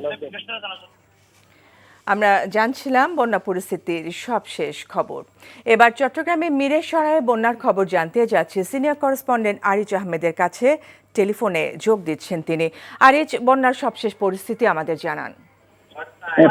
আমরা এই মুহূর্তে চট্টগ্রামের মিরেশরায় জোরারগঞ্জ এলাকায় আছি। এখানে সকালের পর থেকে আসলে পানি বাড়তে শুরু করেছে। এখানকার যে অবস্থাটা, আমরা এর আগে সকাল থেকে আসলে ফেনী নদী এবং মহরী নদী পার হয়ে ছাগলনাইয়া যাওয়ার চেষ্টা করছিলাম, কিন্তু ঢাকা চট্টগ্রাম অবস্থাটা আমরা এর আগে সকাল থেকে আসলে ফেনী নদী এবং মহরী নদী পার হয়ে ছাগলনাইয়া যাওয়ার চেষ্টা করছিলাম, কিন্তু ঢাকা চট্টগ্রাম মহাসড়কের অধিকাংশ এলাকায় ফেনীর যে অংশে সেখানে কোমর থেকে বুক পরিমাণ পানি এবং সেখানে দীর্ঘ কয়েক কিলোমিটার ধরে যানজট, এবং গত রাত থেকে আসলে যে যানজটটা শুরু হয়েছে সেটি এখনো পর্যন্ত কোনো রকম গাড়ি নড়াচড়া করতে পারছে না। এবং এখানকার যেসব লোকজন, যে আনাচে কানাচে যেসব লোকজনকে মানুষ উদ্ধার করার জন্য চেষ্টা করা হচ্ছে, বিভিন্ন সংস্থা এখানে স্বেচ্ছাসেবী সংস্থার পাশাপাশি বিভিন্ন সরকারি বেসরকারি সংগঠনগুলো তারা কাজ করছে। আমরা যেটা দেখেছি জোরারগঞ্জ, মিরেশরাই, ছাগলনাইয়া সহ ফেনীর দুর্গম অঞ্চলে আসলে অনেক মানুষ আসলে যেতে পারছে না, যেখানে অনেক মানুষ এখনো পর্যন্ত আটকা পড়ে আছে। অনেক জায়গায় আসলে কোমর থেকে বুক পর্যন্ত পানি, অনেক জায়গায় আসলে মাথা পর্যন্ত পানি। এমন জায়গা থেকে আসলে মানুষজনকে উদ্ধার করা খুবই কষ্টসাধ্য হয়ে পড়ছে। এছাড়া চট্টগ্রামের হালদা নদী, দুরং সহ বেশ কয়েকটি নদীতে আসলে ভাঙনের কারণে হাটহাজারী, ফটিকছড়ির বিস্তীর্ণ এলাকা আসলে প্লাবিত হয়েছে। এই কারণে সোয়াবিল, দোলই, ফরহাদাবাদ এবং মাইজবান্ডার এলাকা সহ বিভিন্ন এলাকা আসলে প্লাবিত হচ্ছে। সেখানে 2 জন লোক ইতিমধ্যে নিখোঁজ হয়েছে, এমনটিও জানিয়েছেন সংশ্লিষ্টরা। আমরা জানছিলাম চট্টগ্রাম থেকে বন্যার সর্বশেষ পরিস্থিতি। সরকারি হিসেবে বন্যায় এখন পর্যন্ত ১৩ জনের মৃত্যু হয়েছে জানিয়ে দুর্যোগ ও ত্রাণ মন্ত্রণালয়ের সচিব কামরুল হাসান বলেছেন, মানুষের জীবন বাঁচানোই এখন অগ্রাধিকার হিসেবে দেখা হচ্ছে। দুপুরে সচিবালয়ের সংবাদ সম্মেলনে এসব কথা বলেন তিনি। আজ বেলা ১২টা পর্যন্ত পাওয়া তথ্য অনুযায়ী বন্যা কবলিত ১১টি জেলায় প্রায় ৯ লাখ পরিবার ও ৪৫ লাখ মানুষ ক্ষতিগ্রস্ত হয়েছেন বলে জানান সচিব। তাদের সহায়তায় বৃহস্পতিবার পর্যন্ত নগদ ৩,৫২,০০,০০০ টাকা, ২০,১৫০ মেট্রিক টন চাল ও ১৫,০০০ প্যাকেট শুকনা খাবার বিতরণ করা হয়েছে বলেও জানান তিনি। বন্যা কবলিত সব জেলায় জেলা প্রশাসক আছেন ও বন্যা মোকাবেলায় প্রশাসনিকভাবে কোনো সমস্যা হচ্ছে না বলে প্রশ্নের জবাবে জানান দুর্যোগ সচিব। আমরা সব মোট তালিকা পেয়েছি, 2 জন মহিলা সহ মোট 13 জন, কুমিল্লায় 4 জন, ফেনীতে 1 জন, চট্টগ্রামে 2 জন, নোয়াখালী 1 জন, ব্রাহ্মণবাড়িয়া 1 জন, লক্ষ্মীপুরে 1 জন এবং কক্সবাজারে 3 জন। সবচেয়ে আমরা বেশি যেটা করছি যে যারা দুর্গত অবস্থা আছে তাদেরকে উদ্ধার করা, তাদের সহায়তা, খাদ্য সহায়তা দেওয়া এবং তাদেরকে নিরাপদে আশ্রয়ে রাখা। স্থানীয় প্রশাসনের সাথে সেনাবাহিনী, নৌবাহিনী, বিমান বাহিনীও হেলিকপ্টার নিয়ে তারা কাজ করছে। এছাড়া কোস্টগার্ড রয়েছে, বিজিবি রয়েছে, পুলিশ রয়েছে, স্থানীয় স্কাউটস রয়েছে। তাছাড়া এখানে আপনারা জানেন যে বৈষম্য বিরোধী ছাত্র আন্দোলনে যারা ছিলেন লোকালি, তারাও এখানে সাহায্য করছেন। সবাইকে নিয়ে এই বন্যা মোকাবেলা করার চেষ্টা করা হচ্ছে। আগামী ৭২ ঘণ্টায় দেশের অভ্যন্তরে বৃষ্টিপাত কমার সম্ভাবনা নেই বলে জানিয়েছে আবহাওয়া অধিদপ্তর। ২৬ আগস্টের পর দেশে বৃষ্টিপাতের পরিমাণ কমতে পারে বলেও পূর্বাভাসে জানিয়েছে সংস্থাটি। আজকে কিছুটা কোথাও কোথাও বৃষ্টিপাত কিছুটা কমতে পারে, কিন্তু আগামী আরও 2 দিন বা ৭২ ঘন্টার মধ্যে বৃষ্টিপাতের পরিমাণ কিন্তু সেইভাবে কমবে না যদি ওভারঅল আমি ধরি। এজন্য সারা দেশের অধিকাংশ জায়গায় হালকা থেকে মাঝারি ধরনের বৃষ্টি এবং কোথাও কোথাও কিন্তু ভারী থেকে অতি ভারী বৃষ্টিপাত, বিশেষ করে আমাদের দক্ষিণ পূর্বাঞ্চলীয় যে সকল জায়গাগুলোতে আপনার বন্যার পরিস্থিতি রয়েছে সেই সকল জায়গাগুলো কিন্তু আরও বৃষ্টিপাত হবে। বৈশ্বিক প্রেক্ষাপটে ব্যবসা বাণিজ্য ও আঞ্চলিক সহযোগিতায় পিছিয়ে থাকা দক্ষিণ এশিয়াকে এগিয়ে নিতে বর্তমান পরিবর্তিত প্রেক্ষাপটে পাকিস্তানের সাথে বিএনপি পারস্পরিক সহযোগিতার ভিত্তিতে কাজ করবে বলে জানিয়েছেন দলের স্থায়ী কমিটির সদস্য আমির খসরু মাহমুদ চৌধুরী।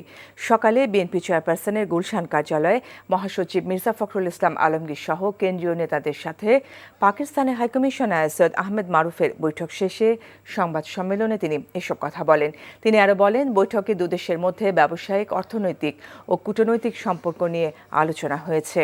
আঞ্চলিক ব্যবসা বাণিজ্য সহ সব ধরনের সম্পর্কের ক্ষেত্রে আগে সরকারের সব দেশের সাথে লেভেল প্লেইং ফিল্ড ছিল না জানিয়ে আমির খসরু মাহমুদ চৌধুরী বলেন, এখন থেকে পারস্পরিক সহযোগিতার ভিত্তিতে কার্যক্রম পরিচালনা করা হবে। বিশেষ করে দক্ষিণ এশিয়ার রিজিয়নটা সবচেয়ে লিস্ট ইন্টিগ্রেটেড, সবচেয়ে কম আঞ্চলিক সহযোগিতায় আমরা সবার পিছনে আছি কিন্তু বিশ্বের। আমরা সেটাকে কিভাবে এগিয়ে নিয়ে যাব? পৃষ্ঠপোষকতার একটা ব্যবসা বাণিজ্য ছিল, পৃষ্ঠপোষকতার অর্থনীতি ছিল, যার কারণে কিছু লোক লাভবান হয়েছে, লেভেল প্লেইং ফিল্ড ছিল না। তা আমরা আলোচনা করেছি বাংলাদেশে আমরা লেভেল প্লেইং ফিল্ড এখন হতে যাচ্ছে এবং এই লেভেল প্লেইং ফিল্ডে কম্পারেটিভ অ্যাডভান্টেজের ভিত্তিতে যাদের যেখানে অ্যাডভান্টেজ আছে সেখানে আমরা একে অপরের সাথে সহযোগিতা করব। বাংলাদেশের পূর্বাঞ্চল এবং দক্ষিণ পূর্বাঞ্চলের 10 জেলায় ভয়াবহ হঠাৎ বন্যার জন্য দায় পুরোপুরি ভারতের, এমনটাই বলছে ত্রিপুরা ও ভারতীয় গণমাধ্যম। ত্রিপুরার গোমতী জেলা প্রশাসক তরিৎকান্তি চাকমাও বলেছেন, ডুম্বুর বাঁধের 2টি ফ্লাপ গেটের পুরোটা এবং একটি গেট আংশিক খুলে দেওয়া হয়েছে। আরও জানাচ্ছেন রানা মনসুর। বাংলাদেশের পূর্ব সীমান্ত থেকে ভারতের ত্রিপুরার গোমতী জেলার ডুম্বুর বাঁধের দূরত্ব মাত্র 120 কিলোমিটার। 1974 সালে এই ডুম্বুর বাঁধ আন্তর্জাতিক সব আইন লঙ্ঘন করে এবং আন্তর্জাতিকভাবে স্বীকৃত মানবিক সব অধিকার পদদলিত করে বাংলাদেশ দিয়ে বয়ে চলা নদীর উজানে ভারত নির্মাণ করে। হঠাৎ করেই বুধবার কোনো সতর্ক বার্তা ছাড়া এই ডুম্বুর জলবিদ্যুৎ প্রকল্প বাঁধের আটকে রাখা পানি ছেড়ে দিয়েছে ভারত। এর কয়েক ঘন্টার মধ্যেই তলিয়ে যায় বাংলাদেশের পূর্বাঞ্চল এবং দক্ষিণ পূর্বাঞ্চলের 11 জেলা। কি কারণে হয় নাই? ভারতীয় পত্রিকা scroll.in জানায়, ত্রিপুরার গোমতী জেলার ম্যাজিস্ট্রেট জানিয়েছেন, ডুম্বুর বাঁধে পানি জমে জটিল পরিস্থিতি তৈরি হয়েছিল এবং পানি ছেড়ে দেয়া ছাড়া বিকল্প ছিল না। ত্রিপুরার চিনি খোরাং টিভি জানায় 21 আগস্ট সকাল 8:35 ডুম্বুর বাঁধের 3টি ফ্লাড গেটের অন্তত একটি দিয়ে পানি ছেড়ে দেয়া হয়। ত্রিপুরার গোমতী জেলার ম্যাজিস্ট্রেট 21 আগস্ট বুধবার সকাল 8:35 ডুম্বুর বাঁধের ফ্লাড গেট খুলে দিয়েছেন। ত্রিপুরার পত্রিকাগুলোতেও লিখেছে, গোমতী জেলা প্রশাসক তরিৎ কান্তি চাকমা 21 আগস্ট বুধবার জানিয়েছেন, গোমতীর পানি দ্রুত বাড়তে শুরু করেছে। রাত 8:10 জল বিপদসীমার উপর দিয়ে বইছিল। গোমতী নদীর জলের চূড়ান্ত সীমা 22 মিটার। এই সীমা পেরিয়ে 22.20 মিটারে অবস্থান করছিল। এরপর ডুম্বুর জলাশয়ের তীর্থমুখ বিদ্যুৎ উৎপাদন কেন্দ্রে যে বাঁধ রয়েছে তার 2টি ফ্লাড গেট সম্পূর্ণ এবং একটি গেট আংশিক খুলে দেওয়া হয়েছে। সেখানে জলের তলের উচ্চতা ছিল 94 মিটার। এতে ত্রিপুরার একটি জেলার 1,500 মানুষ বন্যার্ত হবে। এরপরও বাংলাদেশের পূর্বাঞ্চল এবং দক্ষিণ পূর্বাঞ্চলের 11টি জেলার ভয়াবহ বন্যার দায় নিচ্ছে না ভারত। এরপরও ত্রিপুরার বিদ্যুৎ মন্ত্রী রতন লাল নাথ দিল্লি থেকে ভারতীয় পররাষ্ট্র মন্ত্রণালয় এবং বাংলাদেশের ভারতীয় রাষ্ট্রদূত প্রণয় ভার্মা অসত্য তথ্য দিচ্ছেন এবং দায় নিতে চাচ্ছেন না। অন্যদিকে দিল্লির গদি মিডিয়া জি নিউজ বলছে, ভারত ছাড়ল জল, হাবুডুবু খাচ্ছে Bangladesh. Rana Manzur, NTV international desk. নগদ নিবেদিত অর্থনীতির খবর। আবারও বেড়েছে কাঁচামরিচের ঝাল। কেজিতে 40 থেকে 50 টাকা বেড়ে বিক্রি হচ্ছে 280 থেকে 300 টাকা পর্যন্ত। আর ঊর্ধ্বমুখী সবজির দাম। তবে কিছুটা কমেছে সোনালী মুরগি, আলু ও পেঁয়াজের দাম। অন্যান্য মুরগি, ডিম ও মাছ দাম আগের মতোই স্থিতিশীল। ভোক্তারা বলেছেন, নিয়মিত মনিটরিং না করলে সিন্ডিকেটে দৌরাত্ম্য কমবে না। মেজবাহ হাসানের রিপোর্ট। গত সপ্তাহে কিছুটা নিম্নমুখী ছিল নিত্যপণ্যের দাম। এক সপ্তাহের ব্যবধানে সবজিসহ অনেক পণ্যের দাম ঊর্ধ্বমুখী। তাই বাজারে আসা ক্রেতারা অনেকটাই ক্ষুব্ধ। বলছেন, ব্যবসায়ীদের দৌরাত্ম্য কমাতে না পারলে নিয়ন্ত্রণে আসবে না বাজার। অসাধু ব্যবসায়ীরা আমাদের মতো যদি প্রতিটা ব্যক্তি যদি আমাদের মতো নিজ নিজ স্থান থেকে যদি সবাই সচেতন হতো, আজকে আমাদের দেশটা এ পর্যায়ে যেত না। গেল সপ্তাহের তুলনায় কেন সবজির দাম বেড়েছে তা নিয়ে ক্রেতা বিক্রেতাদের মধ্যে মতপার্থক্য অনেক। ছাত্ররা আসতেছে না বাজারে, আবার সেই যা 80, 70, 100 এরকম হয়েছে। তো আসলে আমাদের দেশে ওই ব্যবসায়ী যারা, তারা দুর্দান্ত সাহসী। কাঁচামরিচ ইন্ডিয়ান থেকে কম আসতেছে। কাঁচামরিচ গতকালকে প্রায় 100 টাকা বেশি। বর্ষার কারণে সবজিটা সংকট। তার কারণ হলো জমিতে পানি উঠে গেছে, এ কারণে। চাঁদাবাজি যদি বন্ধ হয়, এইসব দৌরাত্ম্য যদি বন্ধ হয়, ওদের যদি এক্সট্রা টাকা পয়সাগুলি না দিতে হয়, তাহলে এক সময় তারা বাধ্য হবে জিনিসপত্রের দাম কমাইতে। আর মানুষের মধ্যে যেটা আসছে, মানুষ এখন প্রশ্ন করা শিখছে, এটার দাম এত বেশি কেন। এক সপ্তাহের ব্যবধানে ব্রয়লার মুরগির দামে তেমন পরিবর্তন নেই, তবে কমেছে সোনালীর দাম। এছাড়া ডজন প্রতি ডিমের দাম 150 থেকে 155 টাকা। ব্রয়লার মুরগি আমরা আজকে 155 টাকা আনছি, 65 টাকা 60 টাকা বিক্রি করতেছি। আর সোনালী মুরগি 230-40 টাকা বিক্রি করতেছি। বাজার মনিটরিং বৃদ্ধি ও ব্যবসায়ীদের সাথে জড়িতদের সবাই সততার সাথে এগিয়ে আসলেই বাজার নিয়ন্ত্রণ সম্ভব বলে মত ক্রেতাদের। Mezbah Hasan, NTV news, Dhaka. বন্যার্তদের সাহায্যে কনসার্টের আয়োজন করেছে বৈষম্য বিরোধী ছাত্র আন্দোলন। বিকেলে ঢাকা বিশ্ববিদ্যালয় টিএসসিতে আয়োজিত কনসার্টের মিডিয়া পার্টনার এনটিভি। কনসার্টে শিরোনামহীন সায়ান সহ 30টির মতো ব্যান্ড ও শিল্পী গান পরিবেশন করবেন, যা সরাসরি প্রচার করবে এনটিভি। এছাড়া বন্যার্তদের জন্য টিএসসিতে ত্রাণ সংগ্রহ করছে বৈষম্য বিরোধী ছাত্র আন্দোলন। মইদুল ইসলামের রিপোর্ট। কুমিল্লা, নোয়াখালী, ফেনী সহ দেশের বিভিন্ন জেলায় বন্যার্তদের সাহায্যের জন্য রাজধানীর বিভিন্ন এলাকা থেকে ত্রাণ নিয়ে ঢাকা বিশ্ববিদ্যালয় টিএসসিতে মানুষের এই উপস্থিতি। বৈষম্য বিরোধী ছাত্র আন্দোলনের ডাকে সাড়া দিয়ে পানি, শুকনো খাবার, ঔষধ সহ জরুরি সেবার নানা উপকরণ দিয়ে সহযোগিতার হাত বাড়িয়ে দিয়েছেন তারা। ক্যাশ টাকা দিয়েছে, তারপর শুকনো খাবার, স্যালাইন, স্যানিটারি ন্যাপকিন থেকে শুরু করে প্রয়োজনীয় যে সকল জিনিস প্রয়োজন আর কি, এগুলো সব তারা পাঠাইছে। যেরকমভাবে সাড়া দিয়েছে মানুষ, দেশের মানুষ বন্যার্তদের জন্য, আরও এটা অব্যাহত থাকবে ইনশাল্লাহ। আমরা এই সকল খাবারগুলো আমরা এখানে জড়ো করতেছি। এখান থেকে আমরা বিভিন্ন জায়গায় প্যাকেটিং করার পর আমরা এই খাবারগুলো ছড়াই দেবো বিভিন্ন জায়গায়। এদিকে বন্যার্তদের সাহায্যে বৈষম্য বিরোধী ছাত্র আন্দোলন ঢাকা বিশ্ববিদ্যালয় টিএসসিতে কনসার্টের আয়োজন করেছে। বিকেলের এই কনসার্টের মিডিয়া পার্টনার বেসরকারি television channel NTV. TSC Raju ভাস্কর্য থেকে কনসার্টটি এনটিভি সরাসরি সম্প্রচার করবে। সফল আয়োজনের লক্ষ্যে সকাল থেকেই নানা ধরনের প্রস্তুতিতে ব্যস্ত এনটিভির কর্মী এবং শিক্ষার্থীরা। উন্মুক্ত থাকবে, যারা যেভাবে তাদের অর্থ এখানে সাহায্য করতে চায় তারা এখানে আমাদেরকে অর্থ সাহায্য করবে এবং এটির যে মূল আয়োজক তারা বৈষম্য বিরোধী ছাত্র আন্দোলনের সঙ্গে সম্পৃক্ত যারা ছিলেন তারাই এটির মূল আয়োজক। আমরা এনটিভি এটার সঙ্গে মিডিয়া পার্টনার হিসেবে আছি এবং এটি আমরা সরাসরি ব্রডকাস্ট করব। আমি সাধারণ শিক্ষার্থী হিসেবে একটা কথা বলে যে এটা যত বেশি লোক না জানতে পারবে, তারা যদি একটা কথা বলে ওইটার একটু বেশি ছড়াবে। তো এই জায়গা থেকে তাদের এই ফ্রি কনসার্টের আয়োজন এবং আমরা আশা করি এর মাধ্যমে সাধারণ মানুষজন আরও বেশি অনুপ্রাণিত হবে এবং সাহায্যের জন্য আসবে। কনসার্টে শিরোনামহীন সায়ান, কৃষ্ণকলি সহ 30টির মতো ব্যান্ড এবং শিল্পী সঙ্গীত পরিবেশন করবেন। বৈদুল ইসলাম, এনটিভি নিউজ, ঢাকা। ভারত থেকে নেমে আসা পানিতে ভেঙে গেছে কুমিল্লা গোমতী নদীর প্রতিরক্ষা বাঁধ। বুড়িচং উপজেলার 16 নং ইউনিয়নের বুরবুরিয়া দিয়ে বাঁধটি ভেঙে লোকালয়ে পানি ঢুকছে। এছাড়া মৌলভীবাজারের মনু এবং ধলাই নদী প্রতিরক্ষা বাঁধের 16টি স্থান ভেঙে বন্যার পানি প্রবেশ করছে।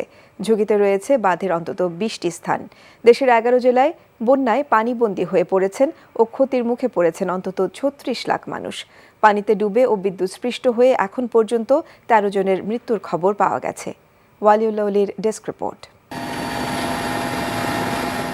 ফেনী, কুমিল্লা, নোয়াখালী, ব্রাহ্মণবাড়িয়া, চট্টগ্রাম, খাগড়াছড়ি, রাঙামাটি, কক্সবাজার, লক্ষ্মীপুর, সিলেট, মৌলভীবাজার ও হবিগঞ্জ বন্যা কবলিত হয়েছে। মৌলভীবাজারের মনু ও ধলাই নদীর 16টি স্থানে বাঁধ ভেঙে বন্যার পানি প্রবেশ অব্যাহত রয়েছে। এতে প্লাবিত হচ্ছে নতুন নতুন এলাকা। ঝুঁকিতে রয়েছে বাঁধের অন্তত 20টি স্থান। বন্যায় জেলার 2 লাখেরও বেশি মানুষ পানিবন্দী রয়েছেন। বাঁধ ভেঙে পানি প্রবেশ করায় অনেকেই আটকা পড়েছেন বাড়িঘরে। বন্যা কবলিত এলাকায় খাবার ও বিশুদ্ধ পানির চরম সংকট দেখা দিয়েছে। সিলেট ও জেলা সদরের সাথে অন্যান্য উপজেলার সড়ক যোগাযোগ বিচ্ছিন্ন রয়েছে। আমরা সকাল থেকে এখন পর্যন্ত প্রায় 20 ফ্যামিলির উপর মানুষ উদ্ধার করেছি, প্রায় 80 জন মানুষ হবে। আর আমাদের গ্রাম এটা না, আমরা মুন্সিবাজার মেদিনীমল থেকে এসেছি মানুষ উদ্ধার করার জন্য। এই নিচ থেকে অনেক মানুষ আমরা উদ্ধার করছি। ওখানে আরও মানুষ রয়েছেন, ছোটো বাচ্চাগুলো রয়েছে, বেমারি মানুষ রয়েছে, আমরা ওখানে তারা উদ্ধার করার যাইলাম। বন্যায় বড় বিপর্যয় দেখা দিয়েছে ফেনীতে। ফুলগাজী, পরশুরাম ও ছাগলনাইয়ার পর ফেনী পৌর শহরও পানিতে তলিয়ে গেছে। কোথাও হাঁটু, কোথাও কোমর, আবার কোথাও বুক সমান পানি। গ্রামের পর গ্রাম, বেশিরভাগ একতলা ঘর তলিয়ে গেছে। ফসলি জমি, পুকুর, রাস্তাঘাট ডুবে আছে। কেউ কলা গাছের ভেলায়, আবার কেউ বুক পানিতে সাঁতরে গন্তব্য যাওয়ার চেষ্টা করছেন। ব্রাহ্মণবাড়িয়ার 3টি উপজেলার নিম্নাঞ্চলে বন্যা পরিস্থিতির অবনতি হয়েছে। সহস্রাধিক পরিবার পানিবন্দী হয়ে পড়েছেন। আখাউড়ার 5টি ইউনিয়নের 36টি গ্রাম, কসবার 3টি ইউনিয়নের 26টি গ্রাম, বিজয়নগরের 4টি গ্রাম সহ শতাধিক গ্রাম পানির নিচে তলিয়ে আছে। এসব এলাকার বানভাসী মানুষ চরম দুর্ভোগে পড়েছেন। বানভাসী মানুষের সহায়তায় কাজ করছে স্থানীয় প্রশাসন, সেনাবাহিনী, নৌবাহিনী, বিমান বাহিনী, ফায়ার সার্ভিস সহ বিভিন্ন স্বেচ্ছাসেবী সংগঠন। কুমিল্লা, ফেনী থেকে নেমে আসার ঢলে পানিবন্দী হয়ে পড়েছে নোয়াখালীর 20 লাখ মানুষ। এদের বেশিরভাগই খাবার ও বাসস্থানের অভাবে মানবেতর জীবনযাপন করছেন। শুক্রবার সকালে বৃষ্টি কমে এলেও বন্যা পরিস্থিতি রয়েছে অপরিবর্তিত। জেলার 9টি উপজেলার সবকটিতেই বসতঘর, গ্রামীণ সড়ক, মসজিদ, শিক্ষা প্রতিষ্ঠান বন্যার পানিতে তলিয়ে গেছে। কুমিল্লায় ভেঙে গেছে গোমতী নদীর বাঁধ। প্রবল বেগে লোকালয়ে প্রবেশ করছে পানি। বাঁধ ভেঙে যাওয়ার পর আশপাশের মসজিদের মাইকে ঘোষণা করা হচ্ছে স্থানীয় বাসিন্দাদের নিরাপদ দূরত্বে চলে যাওয়ার জন্য। স্বেচ্ছাসেবী সংগঠনের কর্মীরাও সাধারণ জনগণকে নিরাপদ স্থানে সরিয়ে নিতে সহায়তা করছেন। চট্টগ্রামের মিরসরাই ও ফেনীর ছাগলনাইয়ায় বয়ে যাওয়া ফেনী নদীর পানি প্রবাহ বিপদসীমার উপর দিয়ে বয়ে যাচ্ছে। এতে তলিয়ে যাচ্ছে গ্রামের পর গ্রাম। বন্যা দুর্গতদের নিরাপদ আশ্রয়ে সরিয়ে নিতে কাজ করছে সেনাবাহিনী, নৌবাহিনী, বিমান বাহিনী ও ফায়ার সার্ভিস। বন্যা কবলিত এলাকাগুলোয় বিদ্যুৎ সরবরাহ বন্ধ রয়েছে। এতে 10টি জেলার বেশিরভাগ গ্রাহক এখনও বিদ্যুৎবিহীন অবস্থায় আছে। Waliullah Ali, NTV news desk. এদিকে নদ নদীর পানি বেড়ে যাওয়ায় পানি ঢুকে পড়েছে সুন্দরবনে। 2 থেকে 4 ফুট পানিতে তলিয়ে গেছে বন এবং করমজল পর্যটন কেন্দ্রের রাস্তাঘাট। সুন্দরবন পূর্ব বন বিভাগের চাঁদপাই রেঞ্জের করমজল পর্যটন ও বন্যপ্রাণী প্রজনন কেন্দ্রের ভারপ্রাপ্ত কর্মকর্তা মোহাম্মদ আজাদ কবির জানান, পশুসহ অন্যান্য নদীর পানি বিপদসীমার উপরে থাকায় পানি ঢুকে পড়েছে বনের অভ্যন্তরে। তবে মাটির উঁচু টিলা থাকায় সেখানে আশ্রয় নিচ্ছে অনেক বন্যপ্রাণী, তাই ক্ষয়ক্ষতির তেমন আশঙ্কা করছে না বন বিভাগ। বন্যার সার্বিক পরিস্থিতি জানতে যাচ্ছি মৌলভীবাজারে, সেখানে আছেন সহকর্মী SM উমেদ আলী। উমেদ, বন্যার সার্বিক পরিস্থিতির কি অবস্থা সেটা আমাদেরকে জানান।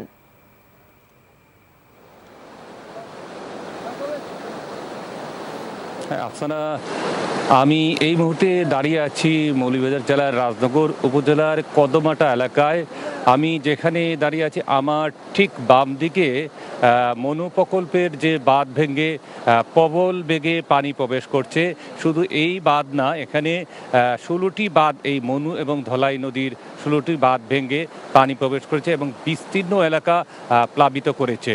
তো এইসব বন্যা দুর্গত এলাকায় স্বেচ্ছাসেবী সংগঠন, রাজনৈতিক দল এবং সেনাবাহিনী কাজ করছে মানুষকে উদ্ধার করার জন্য, এবং ত্রাণ সামগ্রী জেলা প্রশাসনের পক্ষ থেকে এবং বেসরকারি উদ্যোগে ত্রাণ সামগ্রী দেওয়া হচ্ছে। এবং শহরের এখনও আতঙ্ক কাটেনি।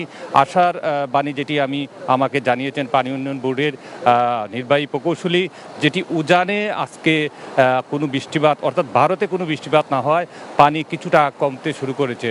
এখনও মৌলভীবাজারে চাঁদনীঘাটের কাছে 111 সেন্টিমিটার উপর দিয়ে বন্যার পানি, বিপদসীমার উপর দিয়ে বন্যার পানি অতিবাহিত হচ্ছে। তবে কুশিয়ারা এবং জুরি নদীর পানি এখনও আরও বিপদসীমার উপর দিয়ে প্রবাহিত হচ্ছে। এই ছিল আফসানা এখানকার সর্বশেষ অবস্থা। আমরা জানছিলাম মৌলভীবাজারের বন্যা পরিস্থিতির খবর। ফেনীর বন্যা পরিস্থিতির সর্বশেষ খবর জানিয়েছেন আমাদের সিনিয়র করেসপন্ডেন্ট নিয়ামুল আজিজ সাদেক। আমি আছি এখন দাগনভূঞাতে, যেখানে প্রায় প্রত্যেকটি সড়ক মহাসড়ক কিন্তু ডুবে গেছে, এবং এই জায়গাগুলোতে আপনারা যদি দেখেন যে অসংখ্য অসহায় মানুষ যারা তাদের নিচ তলা পর্যন্ত ডুবে গেছে, তারা দোতলায় আশ্রয় নিয়েছেন, এবং সেখানে কিন্তু অসহায় শিশুরা রয়েছে, বৃদ্ধরা রয়েছে, এবং অনেক জায়গায় আমরা যেটা দেখেছি যে প্রসূতিরা রয়েছেন। তাদের যে সুরক্ষার বিষয়টি সেটি নিশ্চিত করার জন্য এলাকার স্থানীয় যারা রয়েছে তারা অন্তত কিছু চেষ্টা করে যাচ্ছে।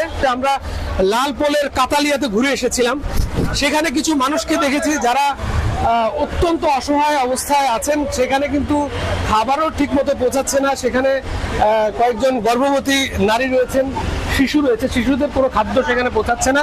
শিশুরা আছে, নারীরা আছে। পুরো জায়গাটি, জয়লস্কর উচ্চ বিদ্যালয়ের পুরো জায়গাটি কিন্তু ঠাঁই নেই। যে মানুষগুলো এসছেন, নারী পুরুষ এমন অসংখ্য মানুষ, প্রতিটি রুমে তারা এখানে আশ্রয় নিয়েছেন। কিছু কিছু জায়গায় এখন পর্যন্ত মানুষের অসহায় আরতি আমরা শুনছি। তারা বিভিন্ন ছাদ থেকে তারা বলছেন তারা খাবার পাচ্ছেন না, তারা বলছেন তাদেরকে উদ্ধার করা প্রয়োজন। কিন্তু অনেকে আছেন যারা আশ্রয় কেন্দ্রগুলোতে আছেন, তারা বলছেন তাদের পর্যাপ্ত খাবারের প্রয়োজন। সরকারি হিসেবে বন্যায় এখন পর্যন্ত 13 জনের মৃত্যু হয়েছে জানিয়েছে দুর্যোগ এবং ত্রাণ মন্ত্রণালয়ের সচিব কামরুল হাসান। তিনি বলেছেন, মানুষের জীবন বাঁচানোই এখন অগ্রাধিকার হিসেবে দেখা হচ্ছে। দুপুরে সচিবালয়ে সংবাদ সম্মেলনে তিনি এসব কথা বলেন। আজ বেলা 12টা পর্যন্ত পাওয়া তথ্য অনুযায়ী বন্যা কবলিত 11টি জেলায় প্রায় 9 লাখ পরিবার ও 45 লাখ মানুষ ক্ষতিগ্রস্ত হয়েছেন বলে জানান সচিব। তাদের সহায়তায় বৃহস্পতিবার পর্যন্ত নগদ 3 কোটি 52 লাখ টাকা, 20,150 মেট্রিক টন চাল এবং 15,000 প্যাকেট শুকনা খাবার বিতরণ করা হয়েছে বলেও জানান তিনি। বন্যা কবলিত সব জেলায় জেলা প্রশাসক আছেন ও বন্যা মোকাবেলায় প্রশাসনিকভাবে কোনো সমস্যা হচ্ছে না বলে প্রশ্নের জবাবে জানান দুর্যোগ সচিব। ক্ষমতাচ্যুত প্রধানমন্ত্রী শেখ হাসিনার বিরুদ্ধে সাভার মডেল থানায় হত্যা মামলা দায়ের করা হয়েছে। এছাড়াও ধামরাই থানায় আরও একটি হত্যা মামলা দায়ের করা হয়েছে। দুটি মামলায় আসামি করা হয়েছে 208 জনকে। গত 5 আগস্ট বৈষম্য বিরোধী ছাত্র আন্দোলনে ঢাকা কমার্স কলেজের 11 শ্রেণীর ছাত্র আব্দুল আহাদ সৈকতকে গুলি করা হয়। এ ঘটনায় তার বাবা নজরুল ইসলাম বাদী হয়ে শুক্রবার সকালে মামলাটি দায়ের করেন। মামলায় শেখ হাসিনা ছাড়াও ওবায়দুল কাদের, আসাদুজ্জামান খান কামাল, মোহাম্মদ এ আরাফাত ও ডাক্তার এনামুর রহমান সহ 126 জনকে আসামি করা হয়। এই তালিকায় আছেন 3 সাংবাদিকের নামও। এদিকে আফিকুল ইসলাম সাদ নামে এক ছাত্র হত্যার ঘটনায় তার নানা আজিম উদ্দিন বাদী হয়ে ধামরাই থানায় হত্যা মামলা দায়ের করেছেন। এই মামলায় বেনজির আহমেদ সহ 82 নেতাকর্মীকে আসামি করা হয়েছে। স্বৈরাচার সরকার পতনের পর দেশের স্বাভাবিক অবস্থা ফিরে আসতে শুরু করেছে বলে জানিয়েছেন শিল্প, গণপূর্ত ও গৃহায়ণ উপদেষ্টা আদিলুর রহমান খান। দুপুরে মুন্সিগঞ্জ প্রেস ক্লাবে গণমাধ্যম কর্মীদের সাথে এক মত বিনিময় সভায় এসব কথা বলেন তিনি। আদিলুর রহমান বলেন, ফ্যাসিবাদ যেন ফিরে না আসে সে সংস্কার চলছে। এ সময় আরিয়াল বিল বেদখল এবং ডিজিটাল নিরাপত্তা আইন বাতিল নিয়ে কথা বলেন উপদেষ্টা আদিলুর রহমান খান। যেন ফ্যাসিবাদ আবার কখনো ফেরত না আসে সেই জন্য সংস্কারের চেষ্টা চলছে। আমাদের কাজটা হচ্ছে সংস্কারের কাজটা করা যত দ্রুততম সময়ে পারি, এরপরে একটা নির্বাচিত সরকারের হাতে ক্ষমতা হস্তান্তর করা বা নির্বাচিত ব্যবস্থার হাতে ক্ষমতা হস্তান্তর করা, এটাই বরং বলাটা ভালো। কিশোরগঞ্জে সেনাবাহিনীর অভিযানে শহরের নিউ টাউন এলাকায় একটি গোডাউন থেকে 69 বস্তা চাল জব্দ করা হয়েছে। সিলগালা করে দেওয়া হয়েছে গোডাউনটি। গতরাতে কিশোরগঞ্জ মৎস্য ডিপ্লোমা ইনস্টিটিউট ক্যাম্পের ওয়ারেন্ট অফিসার মোহাম্মদ আলমের নেতৃত্বে অভিযান পরিচালনা করে সেনাবাহিনী। এ সময় নির্বাহী ম্যাজিস্ট্রেট হিসেবে দায়িত্ব পালন করেন সদর উপজেলা নির্বাহী কর্মকর্তা মোহাম্মদ আবু রাসেল। তিনি জানান, ব্যবসায়ী জুয়েল মিয়া তার গোডাউনে অবৈধভাবে মজুত করে রাখা সরকারি চাল বিভিন্ন কোম্পানির সিলযুক্ত বস্তায় বাজারজাত করে আসছে। এমন তথ্যের ভিত্তিতে অভিযান পরিচালনা করে 69 বস্তা চাল জব্দ করা হয়। Flood waters have stranded people in Bangladesh's eastern region, causing deaths as rescuers struggle to reach those who needed help. Some 4.5 million people were affected by the floods in eastern Bangladesh, the Ministry of Disaster Management and Relief said. The rains and rising waters from upstream Tripura state devastated many areas in eastern Bangladesh. Many in the worst-hit districts such as Kumilla, Feni and Noakhali called for rescue as power was cut and road links were disconnected. Travel and communication were severed between the capital Dhaka and the southeastern port city of Chattogram as parts of major highway were underwater. The Bangladesh Flood Forecasting and Warning Center said the water levels in many rivers in the Delta nations, eastern, northeastern and southeastern regions were still increasing. About a dozen volunteers who rushed to the scene with boats and speedboats in the region said they were struggling to reach many of the affected people as they failed to communicate with them because the victims' mobile numbers could not be reached. Many areas have no electricity, the government said. The military and other authorities have started rescue operations in the region. The interim government, led by Chief Advisor Professor Mohammad Yunus, has welcomed the eagerness of people to extend their assistance and cooperation to the victims of the recent devastating floods in the southern part of the country.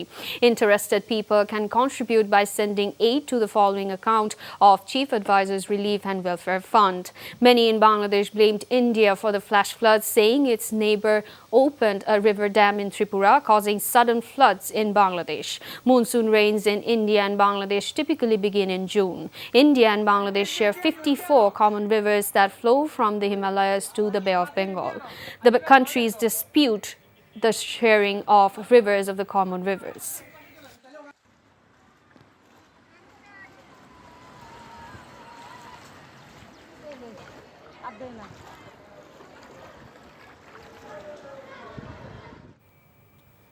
Students Against Discrimination, which ousted autocratic Sheikh Hasina through mass uprising, organizes a concert to help the flood-affected people in Bangladesh.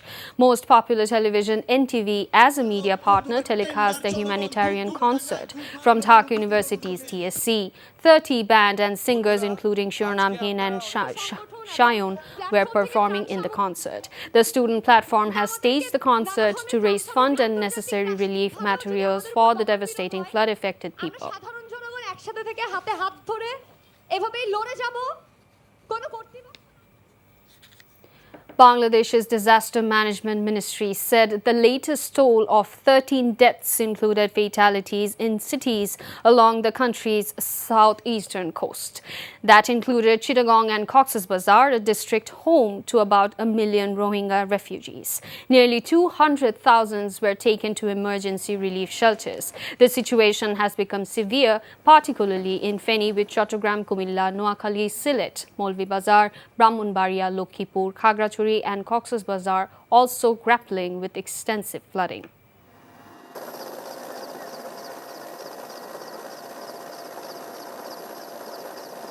মৃতের যে আমরা সব মোট তালিকা পেয়েছি 2 জন মহিলা সহ মোট 13 জন, কুমিল্লায় 4 জন, ফেনীতে 1 জন, চট্টগ্রামে 2 জন, নোয়াখালী 1 জন, ব্রাহ্মণবাড়িয়া 1 জন, লক্ষ্মীপুরে 1 জন এবং কক্সবাজারে 3 জন।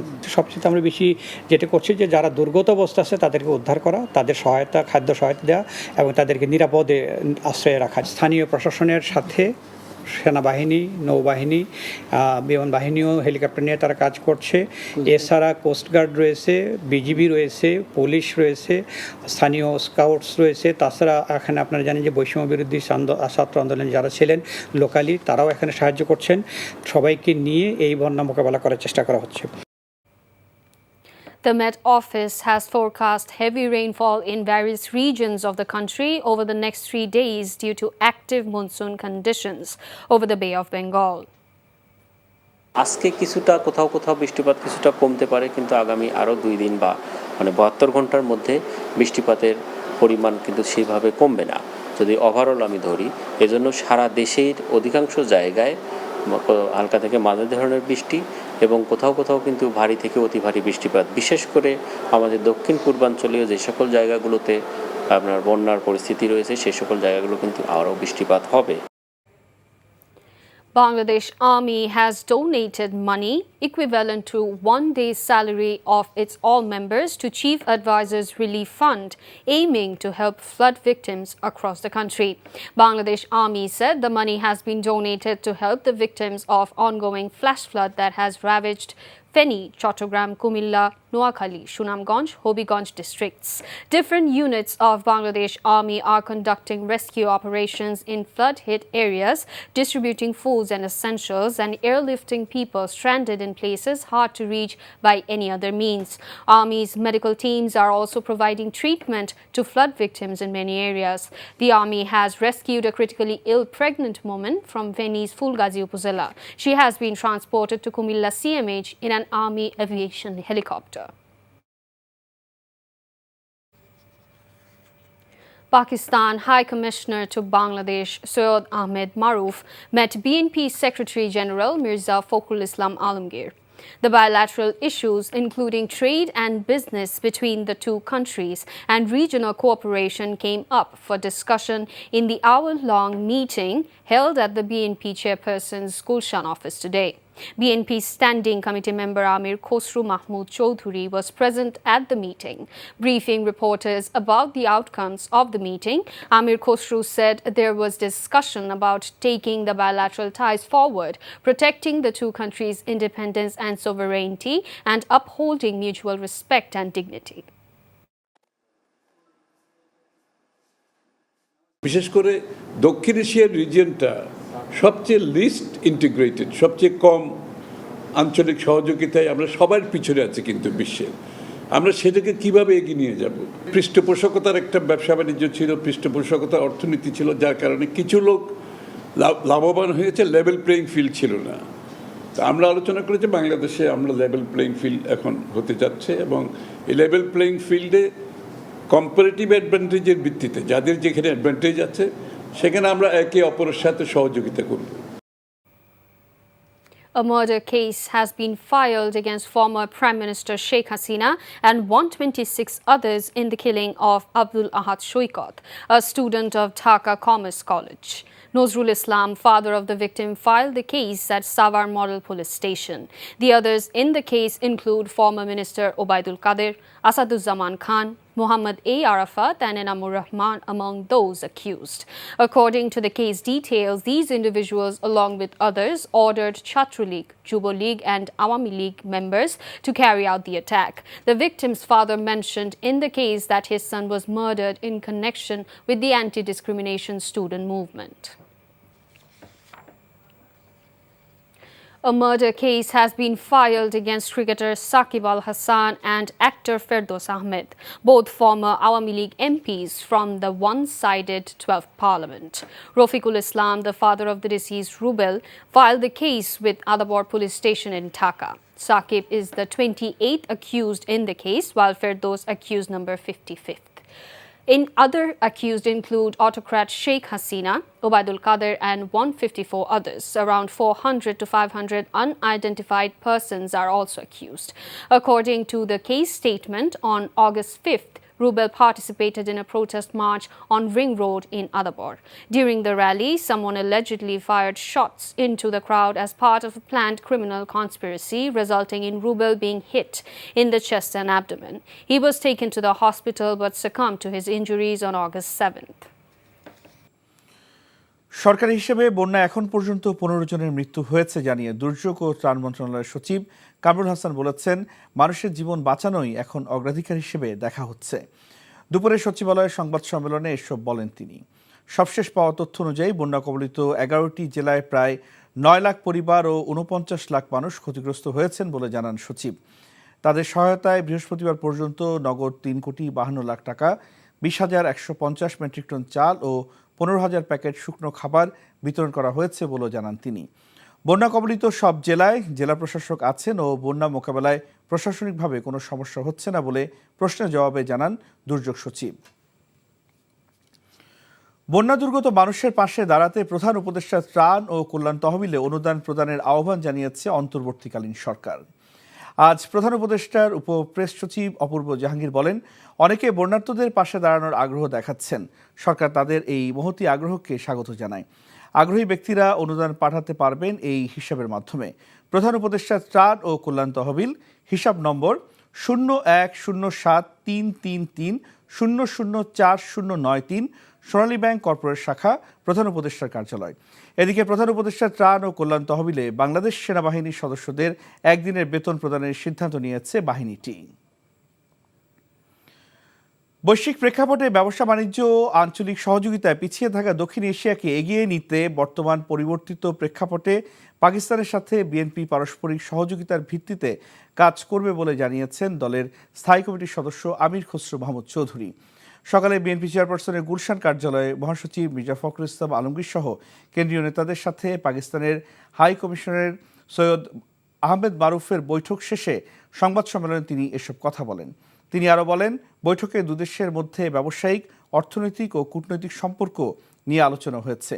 আঞ্চলিক ব্যবসা বাণিজ্য সহ সব ধরনের সম্পর্কের ক্ষেত্রে আগের সরকারের সব দেশের সাথে লেভেল প্লেইং ফিল্ড ছিল না জানিয়ে আমির খসরু বলেন, এখন থেকে পারস্পরিক সহযোগিতার ভিত্তিতে কার্যক্রম পরিচালনা করা হবে। বিশেষ করে দক্ষিণ এশিয়ার রিজিয়নটা সবচেয়ে লিস্ট ইন্টিগ্রেটেড, সবচেয়ে কম আঞ্চলিক সহযোগিতায় আমরা সবার পিছনে আছি কিন্তু বিশ্বের। আমরা সেটাকে কিভাবে এগিয়ে নিয়ে যাব? পৃষ্ঠপোষকতার একটা ব্যবসা বাণিজ্য ছিল, পৃষ্ঠপোষকতার অর্থনীতি ছিল, যার কারণে কিছু লোক লাভবান হয়েছে, লেভেল প্লেইং ফিল্ড ছিল না। তো আমরা আলোচনা করেছি বাংলাদেশে আমরা লেভেল প্লেইং ফিল্ড এখন হতে যাচ্ছে, এবং এই লেভেল প্লেইং ফিল্ডে কম্পারেটিভ অ্যাডভান্টেজের ভিত্তিতে যাদের যেখানে অ্যাডভান্টেজ আছে সেখানে আমরা একে অপরের সাথে সহযোগিতা করব। ক্ষমতাচ্যুত প্রধানমন্ত্রী শেখ হাসিনার বিরুদ্ধে সাভার মডেল থানায় হত্যা মামলা দায়ের করা হয়েছে। এছাড়াও ধামরাই থানায় আরও একটি হত্যা মামলা দায়ের করা হয়েছে। দুটি মামলায় আসামি করা হয়েছে 208 জনকে। গত 5 অগস্ট বৈষম্য বিরোধী ছাত্র আন্দোলনে ঢাকা কমার্স কলেজের একাদশ শ্রেণীর ছাত্র আব্দুল আহাদ সৈকতকে গুলি করা হয়। এই ঘটনায় তার বাবা নজরুল ইসলাম বাদী হয়ে শুক্রবার সকালে মামলাটি দায়ের করেন। মামলায় শেখ হাসিনা ছাড়াও ওবায়দুল কাদের, আসাদুজ্জামান খান কামাল, মোহাম্মদ এ আরাফাত ও ডাক্তার এনামুর রহমান সহ 126 জনকে আসামি করা হয়। এই তালিকায় আছে 3 সাংবাদিকের নামও। এদিকে আফিকুল ইসলাম সাদ নামে এক ছাত্র হত্যার ঘটনায় তার নানা আজিমউদ্দিন বাদী হয়ে ধামরাই থানায় হত্যা মামলা দায়ের করেছেন। এই মামলায় বেনজির আহমেদ সহ 82 নেতাকর্মীকে আসামি করা হয়েছে। বাংলাদেশের পূর্বাঞ্চল এবং দক্ষিণ পূর্বাঞ্চলের 10 জেলায় ভয়াবহ হঠাৎ বন্যার জন্য দায় পুরোপুরি ভারতের, এমনটাই বলছে ত্রিপুরা ও ভারতীয় গণমাধ্যম। ত্রিপুরার গোমতী জেলা প্রশাসক তরিৎকান্তি চাকমাও বলেছেন, ডুম্বুর বাঁধে 2টি ফ্লাপ গেটের পুরোটা এবং একটি গেট আংশিক খুলে দেওয়া হয়েছে। আরও জানাচ্ছেন রানা মঞ্জুর। বাংলাদেশের পূর্ব সীমান্ত থেকে ভারতের ত্রিপুরার গোমতী জেলার ডুম্বুর বাঁধের দূরত্ব মাত্র 120 কিলোমিটার। 1974 সালে এই ডুম্বুর বাঁধ আন্তর্জাতিক সব আইন লঙ্ঘন করে এবং আন্তর্জাতিকভাবে স্বীকৃত মানবিক সব অধিকার পদদলিত করে বাংলাদেশ দিয়ে বয়ে চলা নদীর উজানে ভারত নির্মাণ করে। হঠাৎ করেই বুধবার কোনো সতর্ক বার্তা ছাড়া এই ডুম্বুর জলবিদ্যুৎ প্রকল্প বাঁধের আটকে রাখা পানি ছেড়ে দিয়েছে ভারত। এর কয়েক ঘন্টার মধ্যেই তলিয়ে যায় বাংলাদেশের পূর্বাঞ্চল এবং দক্ষিণ পূর্বাঞ্চলের 11 জেলা। কি কারণে হয় নাই? ভারতীয় পত্রিকা scroll.in জানায়, ত্রিপুরার গোমতী জেলার ম্যাজিস্ট্রেট জানিয়েছেন, ডুম্বুর বাঁধে পানি জমে জটিল পরিস্থিতি তৈরি হয়েছিল এবং পানি ছেড়ে দেয়া ছাড়া বিকল্প ছিল না। ত্রিপুরার চিনি খোরাং টিভি জানায়, 21 আগস্ট সকাল 8:35 ডুম্বুর বাঁধের 3টি ফ্লাপ গেটের অন্তত একটি দিয়ে পানি ছেড়ে দেয়া হয়। ত্রিপুরার গোমতী জেলার ম্যাজিস্ট্রেট 21 আগস্ট বুধবার সকাল 8:35 ডুম্বুর বাঁধের ফ্লাপ গেট খুলে দিয়েছেন। ত্রিপুরার পত্রিকাগুলোতেও লিখেছে, গোমতী জেলা প্রশাসক তরিৎকান্তি চাকমা 21 আগস্ট বুধবার জানিয়েছেন, গোমতীর পানি দ্রুত বাড়তে শুরু করেছে। রাত 8:10 জল বিপদসীমার উপর দিয়ে বইছিল। গোমতী নদীর জলের চূড়ান্ত সীমা 22 মিটার। এই সীমা পেরিয়ে 22.20 মিটারে অবস্থান করছিল। এরপর ডুম্বুর জলাশয়ের তীর্থমুখ বিদ্যুৎ উৎপাদন কেন্দ্রে যে বাঁধ রয়েছে তার 2টি ফ্লাগ গেট সম্পূর্ণ এবং একটি গেট আংশিক খুলে দেওয়া হয়েছে। সেখানে জলের তলের উচ্চতা ছিল 94 মিটার। এতে ত্রিপুরার একটি জেলার 1,500 মানুষ বন্যার্ত হবে। এরপরও বাংলাদেশের পূর্বাঞ্চল এবং দক্ষিণ পূর্বাঞ্চলের 11টি জেলার ভয়াবহ বন্যার দায় নিচ্ছে না ভারত। এরপরও ত্রিপুরার বিদ্যুৎ মন্ত্রী রতন লাল নাথ দিল্লি থেকে ভারতীয় পররাষ্ট্র মন্ত্রণালয় এবং বাংলাদেশের ভারতীয় রাষ্ট্রদূত প্রণয় ভার্মা অসত্য তথ্য দিচ্ছেন এবং দায় নিতে চাচ্ছেন না। অন্যদিকে দিল্লির গদি মিডিয়া জি নিউজ বলছে, ভারত ছাড়ল জল, হাবুডুবু খাচ্ছে Bangladesh. Rana Manzur, NTV international desk. TSC Raju ভাস্কর্যের সামনে আয়োজিত হলো বন্যার্তদের জন্য সহায়তার কনসার্ট জরুরি সংযোগ। সবার জন্য উন্মুক্ত এই আয়োজনের মাধ্যমে সংগ্রহ করা হয় শুকনো খাবার, প্রয়োজনীয় ওষুধ, স্যানিটারি সামগ্রী সহ নগদ অর্থ। রিপোর্ট করছেন কায়কোবাদ মাহমুদ।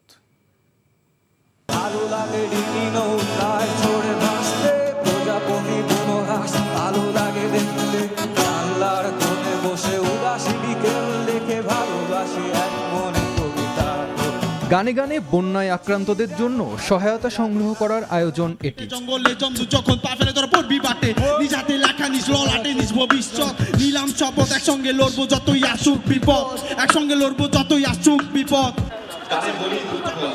শুক্রবার দিনভর টিএসসিতে সাধারণ মানুষ নিয়ে আসছিলেন সাধ্যমতো সহায়তা।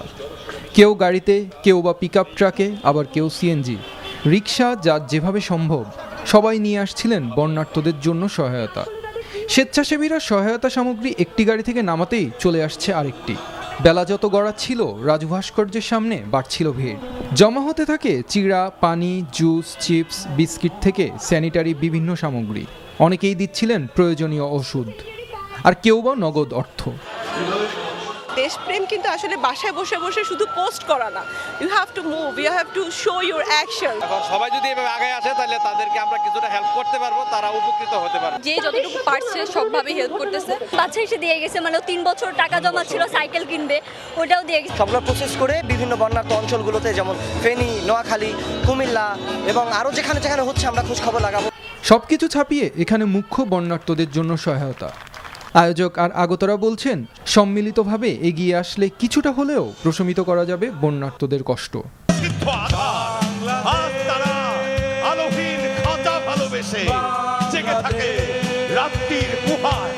Kaykobad Mahmud, NTV news, Dhaka.